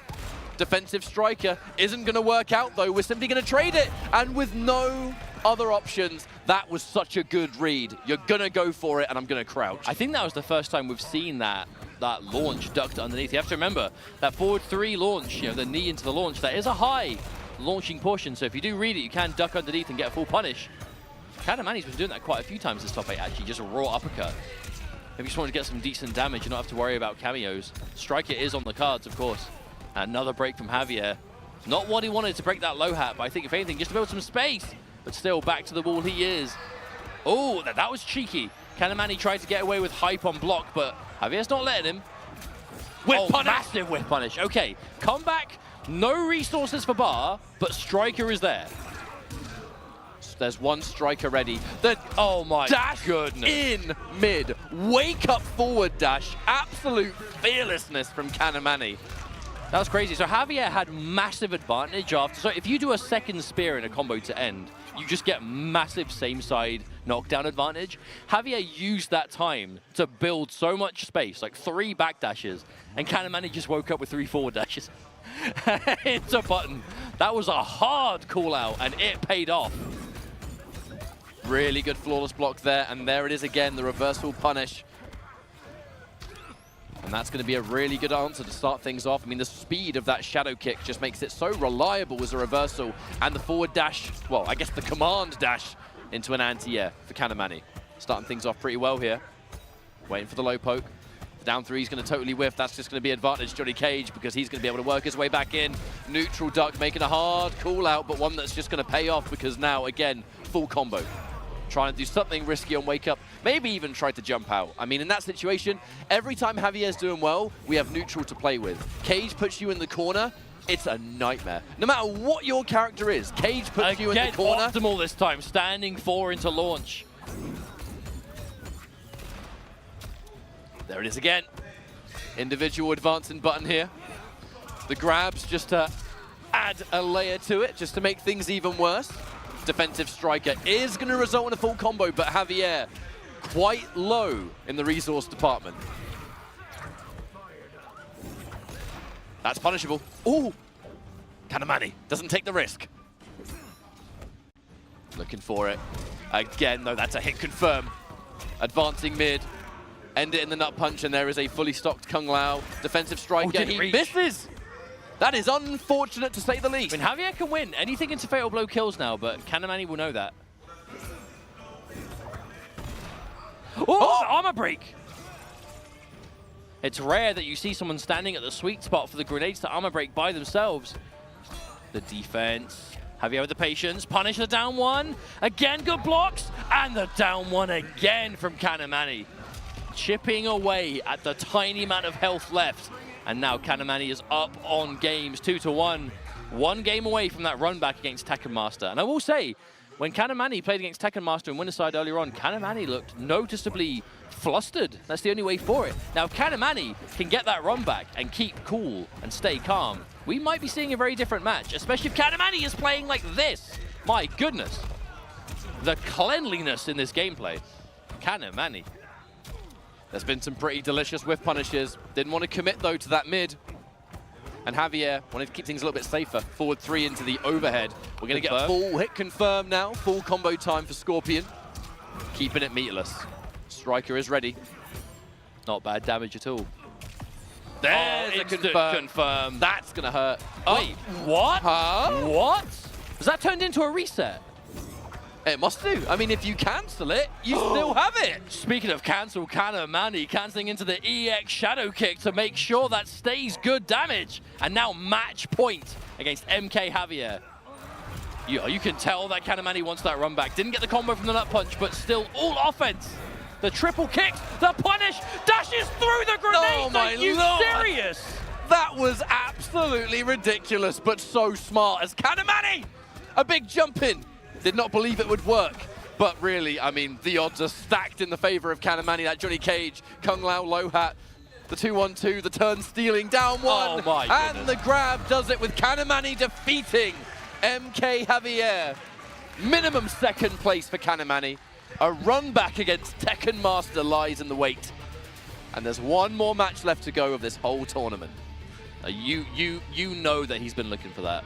You know that Kanamani has been, ever since that first loss against Tekken Master, has just wanted nothing more than to get it back and go for that round 2, which we are about to see very soon, as that's now our last match left in this top 8. Grand Finals is locked in. Tekken Master, winner's side. Kanamani, loser's side. And for one final time today, we must repeat the point and beat broken records. The young, new prodigy versus the experienced veteran. Can you get a better story to finish off this pro competition event here at UFA? I tell you what, one fantastic story has been the story of Javier. He has fallen short here now. 3rd place is the finish, but taking Scorpion of all characters and moving into the top 3 of a stacked pro competition, major event. That is something that Javier can be proud of, let alone the fact that this is his first entry into major offline Mortal Kombat. So congratulations to you, Javier. It was wonderful seeing you. We thank you for coming, and we appreciate the fact that you took a character like Scorpion, of all things, and took it almost all the way. No, super impressive. There's no two ways about it. I would say Javier's probably been like my favorite like standout player to watch for the entirety of this tournament. Because again, it's such a story, right? That Scorpion loyalty paying off in droves. Of course, 3rd place, but not bad at all for a performance like that. But of course, that now leaves us with one final match. Of course, we are ketchup and mustard, and we are going to be finishing off today as we have one match to go at UFA, this pro competition offline major. It is so good to be back. Of course, we've got the crowd here behind us as well. We are in Paris, France, and we have been playing fighting games all weekend long. But for Mortal Kombat, it comes down to this final match, where we find out who's going to get the lion's share of those points and the prize money. I'll be honest, if I was forced to choose, I'm going to choose Tekken Master. I think Tekken Master, he's got the experience, he's got the consistency. That's the main thing that really separates him from a lot of competitive players, is if he is in attendance, you know he is one to watch. He is probably getting top 8 minimum, dare I say top 4 minimum. You know, he is one of the strongest players in the community, and I believe we're about to get his entrance to the stage right about now. Tekken Master is one of the players to watch, and has been for years and years and years.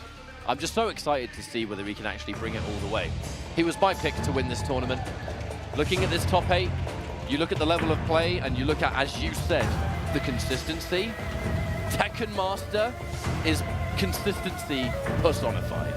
Is Baraka, of all characters in this top 8, is Baraka going to win? But again, we talk about it. It's not. Okay, so Baraka was nerfed in the patch, right? But Baraka was super good before.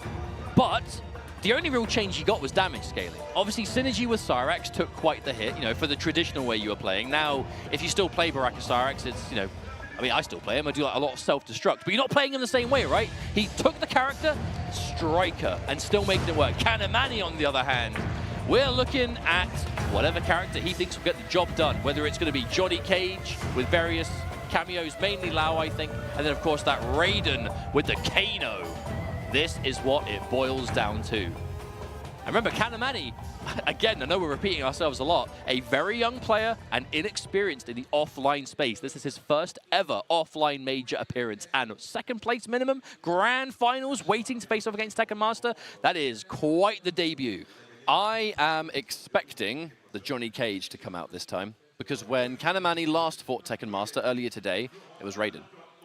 And the Raiden just couldn't get the job done. I think it was just a combination of things. The big one was that Tekken Master was just so comfortable in that matchup. Has run hundreds of matches, not only against it, but in the mirror. You know, all kinds of different things. But that's one thing. Yeah, Tekken Master is his preparation, his preparedness to just be ready for everything you can throw at him. And if you're throwing at him a top-tier thing, you know he's done the homework, you know he's labbed it, and you know he's ran that match many a time. But of course, he himself been playing the Baraka Striker almost exclusively, I think, in today's top 8. I think, in fact, yeah, I think we've only seen the Baraka Striker. But again, like I was saying before, Baraka got nerfed, but if you like the style of just a lot of commitment on block into making stuff safe, you know, helping you kind of plow your way in, Striker is doing all of that. You could do a similar thing with Kano, but the Striker grenades are mid-explosions, which really helps with the ability to get combos on hit if they go for a trade, or just kind of covering yourself. And again, the way Tekken Master is playing it, he's not kind of just doing whatever. He's playing a very fundamental game with Baraka, taking risks when appropriate and covering those risks with cameos all the time. And Striker is that cameo. It lets him play the way he is. So even though Baraka, worse than before, yes. Unviable now? Definitely not. Especially when you're playing him with the right cameo. And in this patch, Striker with Baraka is that cameo. So we are just going to be doing a button check just to make sure A, lowered health bars, and B, I mean, more importantly, buttons, right? You'll make sure everything's good to go as we jump in. Grand finals, absolutely. I'll always use this quick opportunity to explain this is a double elimination tournament, right? What does that mean? Why does that mean that Tekken Master went straight into Grands and now Kanamani had to do it? What does this mean for the finals? Basically, long story short, if Tekken Master wins this 3 out of 5, he wins the tournament. If Kanamani wins this 3 out of 5 we're about to see, he will essentially send Tekken Master to loser's bracket, and we have one final set. Yep. So Kanamani has double the work to do Gotta because reset that Tekken bracket. Master still has that lifeline. But that's it, it's a lifeline, right? Kanamani lost earlier, so he's got to put Tekken Master into losers. That's the way it works. It's why we get one player from winner's side and one player from losers. It helps, and it's the way it always is. But Tekken Master. I definitely think Tekken Master is the one to watch. And I know we've been saying it, but I mean, how can you bet against him in this kind of situation? How can you do it? And we're starting our match. I'm looking at the intros on my cheaty monitor. We are getting our first match of Grand Finals underway. As we've said many times, the new blood versus the seasoned veteran.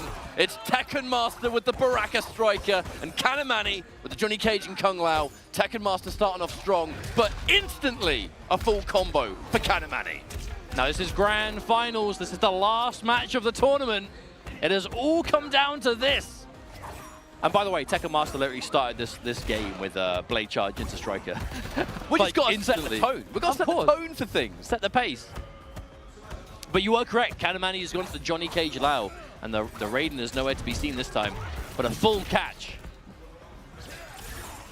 Already this Johnny Cage is just looking more comfortable. And the back 3 string escaping the wrath, but the wrath of the back 3 for Johnny Cage is still there. Looking like this round could go in the favor of Johnny Cage. A beautiful throw tech there from Kanamani. The quick rise, doesn't want to extend for Striker.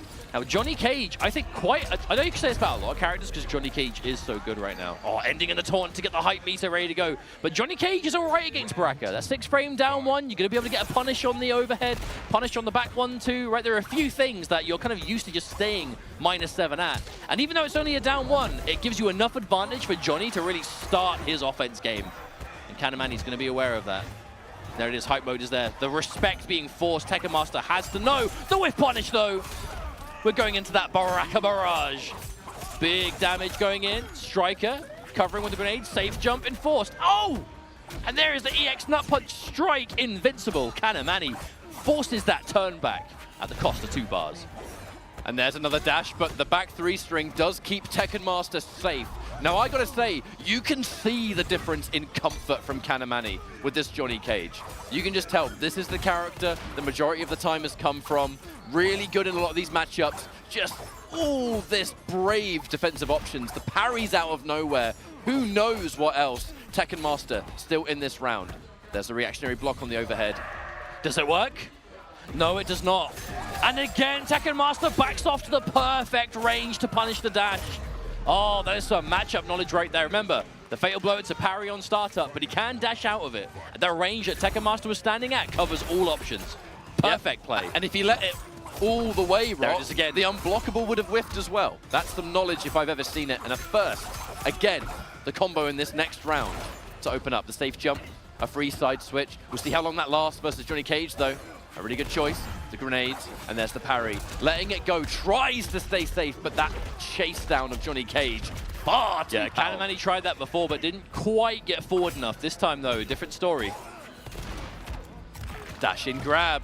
It's not deterring Tekken Master. He knows the parry threat is there, but he's not going to freeze up his game. Again! Striker there. Do we safe jump? No, we don't. We save it. Now this is looking good for Tekken Master. Got the break. At least had the break. Already spent with punish with the grenades. That's not good for Kanamani. Because even chip damage here could be dangerous. Tekken Master just looking for chip and the whiff punish. Tekken Master playing it as safe as possible at the very end there. Knowing all he needed was to slowly chip away at that last little bit of health. Doing all these options covered by that striker grenade. Perfect use of the cameo. Game 2 now. Tekken Master.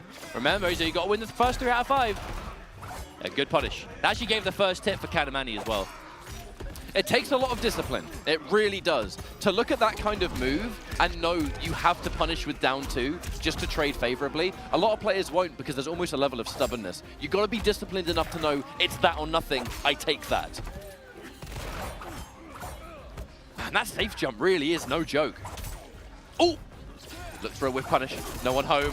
Oh, you don't see that every game.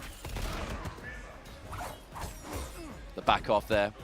Having to hold that mid. Kanamani flipped. Surely has to break. Yep, there's the breaker. Oh, hello. And again, ready to cover it with Striker. Now Tekken Master doesn't have the cameo, backing off. Now you have no choice but to hold this. Looks for something that wasn't the overhead. The breaker. Okay, a break from Tekken Master. Confident that he can still seal the deal. But can he? He just walks up with back 3. Are you serious? And that is enough, Tekken Master. He broke because he knew I'm going to find the hit. Don't you worry about it. I got this. And got this he did. My man Striker's going to look after me. That down 4 has been quite the important button in not only this matchup, but the entirety of the top 8.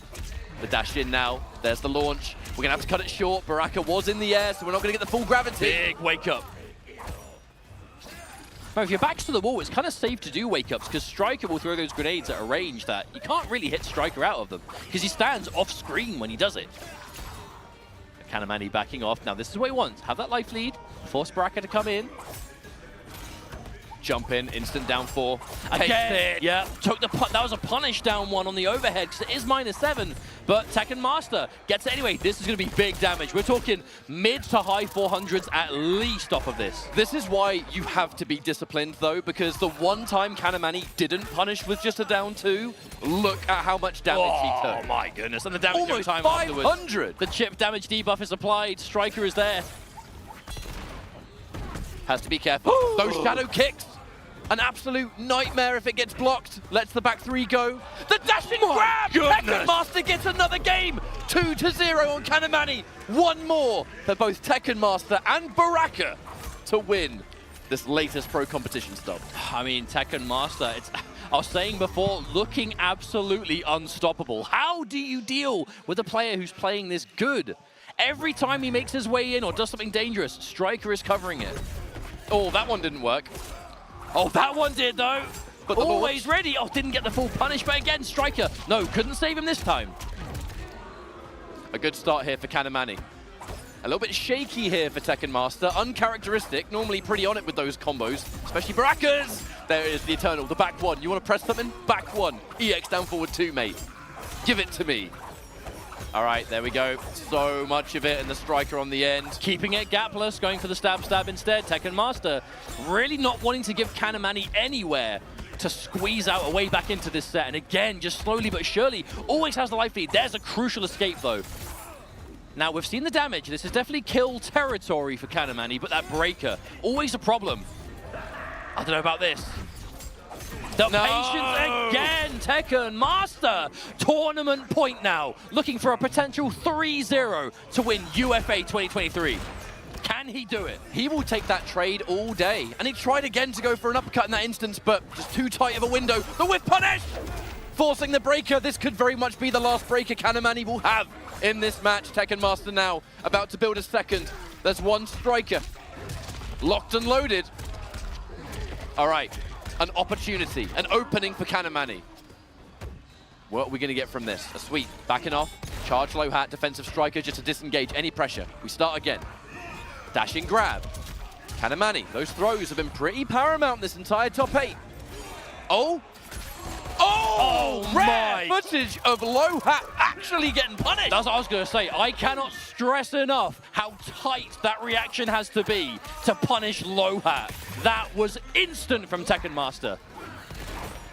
Goes in for another safe jump, dash and throw, a game-changing tech. Striker getting hit by a down one, and there, Striker is hit. You can't break. Kanamani is still alive. Okay, let's not get too ahead of ourselves. Kanamani stays alive. That's our carton in the background was like, oh, Striker, no. I saw him leave. Baraka, you can't break this. And still comboed. All right, big damage on the way for what it was. 360 because Striker hit a grenade. That's not good news if you're in Kanamani's shoes. Almost building up a full breaker, letting it go, gapless, safe. This one to confirm, and you have to break this. Last chance for Kanamani. Oh! The back throw, Striker's there, do we spend? No, we hold it. Tekken Master wanting to play as safe as possible perhaps, or at least have the opportunity, and he finds it! Tekken Master is your grand champion for Mortal Kombat 1 here at UFA 2023 with Baraka. Baraka lives. That is the story being told. The Striker pairing working so well the whole time. The veteran takes it today, but of course we got to give shout-outs to Kanamani for an unbelievable second place. And for an offline major debut, that is one hell of a statement to make. However, the man of the hour, the champion of UFA, Tekken Master, a legacy that started in MKX, is continuing not just in one game, 2 games. Who knows how many at this point? Clearly as many games as he wants to play. Because remember, it's been a good few years since we saw Tekken Master play at an offline major tournament. It has been quite a while since we got the chance to see him compete anywhere offline at that. I'd say a good couple of years at least. And it's not through lack of trying. You know, I know he's wanted to compete, just hasn't had the opportunity to. But now, with the rise of the new era MK1, Tekken Master back to full form. To be honest, as expected. Now, I did say at the start of the top 8, it's a difficult selection to know what to even think of it, you know, and who do you predict to win in this bracket? Absolutely ridiculous players, but one who did shine above all 8 of them in terms of, well, there's one player who I'll tell you never lets us down and is always consistent. It was Tekken Master. And here we are, a few hours later. Tekken Master is your first place winner. And I gotta say, doing it for the Baraka boys. Baraka lives through Tekken Master. I think Tweedy's out there somewhere, probably restreaming this as we speak, thinking, yeah, Baraka, let's go. Hey man, but what's cool about it though is, again, the Baraka Striker, such good synergy. I imagine you could probably do similar things with like Baraka Kano, maybe Baraka Goro. But the problem is that, you know, again, Striker has the mids, right? That's the real thing, the mid grenades. And that's pretty much all we saw. You know, from Tekken Master was just the grenades. We weren't seeing any of the baton strikes, weren't seeing the handcuffs. It was just the grenades to cover, and that is it. And that's all he needed. With all these players we see, though, I see perfect representation of the international Mortal Kombat community. I want to give a huge shout-out to RZA, of course, for being a phenomenal stage host today and a phenomenal commentator yesterday, the man of many talents. And we shall, one by one, award those well-earned medals. Tonnerre d'applaudissements pour Video Games Yo, s'il vous plaît, les gars. Video Games Yo, unbelievable talent, repping the UK, doing a phenomenal job. Up next, it's Gur. This player is such a legend of innovation with that Gearus, and I'm sure there were plenty of people at home. Je suis désolé, les gars, c'est pas sérieux ce qui se passe. En tout cas, à la 5e place, venu tout droit Boki next. That Kung Lao. I'm so happy Boki made top 8. I am so happy it's perfect. Boki did I mean, he's a European legend, for crying out loud. For years and years. The world's hardest partier in Mortal Kombat. Oh, Axstar doing it for the French community here in Paris. And what a Reiko it was. Oh, this top 8 was so Notre good. streamer préféré, mais toujours compétiteur. In fourth place, Lui vient aussi tout droit the man d'Angleterre, that needs tonnerre no d'applaudissements introduction of pour a Foxy Foxy grandpa. Man of many names. The Foxy. And it grows daily. And the Katana. Katana making top 4 at a major. Not too shabby. Troisième place pour le joueur espagnol, MK. Oh, but speaking of characters though, Scorpion. the Scorpion of the game. currently. Scorpion. Let's go, MK Javier. Deuxième place. What a legend. Loyalists through and through. Doing it for character loyalists everywhere. But, of course, we've got to talk about Kanamani. What a debut. Second place, losing only to Tekken Master. Kanamani, looking good. No longer just an online god. Future is bright for the younger players in the scene. Tekken Master, however, is the grand champion, the man of the hour, the Baraka. And just decided, you know what? It's time for me to win again. Oh, such a deserved first place as well. One of those players that always brings it no matter what. You always know he's going to be C'est ready. champion pour l'édition 2023. And there we Il vient donc go. remplacer ceux qui avaient remporté l'édition 2019. Man, I'm so happy we got the chance to see him Applaudissements, s'il vous plaît. compete. It's been a good few years. And it's, I don't know, I missed seeing him, Voilà, you le know? trophée Because he's magnifique. always Beaucoup de so temps pour le reliable. retour. Et ça va bien se And you passer know pour he's la always suite. going to play at the highest level of whatever he's doing at the time. Whether it's like new characters, whether it's characters he's working on himself. Always so much to expect. And of course, doing the Middle East scene proud as always. What a top 8 this has been. I've had fun. Have you had fun? I have had a very good time. What about It's you, like- chat? Have you had fun? It's- I bet you can't tell me. I assume you have. It's like I said before, like this tournament was just a perfect representation of international Mortal Kombat. And everyone grinded hard. Almost every single killer was here. So even getting into top 24 was difficult, let alone top 8. And then the top 8 was a bloodbath in its own right. We've seen that. Proof's As in it the pudding. always The is. proof's in the pudding, as we say. But I'd like to use this opportunity to thank everyone involved, you know. I don't know what happened to the light. We're gone. October's gone. It's not Halloween no more. Regardless, we'll continue. I'm going to pick up where you left off. Oh, you can see us again. I'm not Don't going to look. lie. I don't even know if the show is still live. No, I We're believe- going to keep going until believe it someone in is. production taps us on the shoulder and says, "You're talking into a camera, you idiots. We've been offline for 10 minutes." He's got distracted, so I'll finish what I was saying. Thank you, everyone, for tuning in over the weekend. Thank you to all the players here at UFA. Thank you to the production staff for putting on a good show behind the scenes. Thank you to NetherRealm and WB Games, of course, for the pro competition as a whole. And, of course, thank you all for watching at home. We have been Ketchup and Mustard. It has been a pleasure to commentate offline Mortal Kombat once again for you at home. You take care of yourselves. Have a fantastic weekend. And we will see you at the next tournament.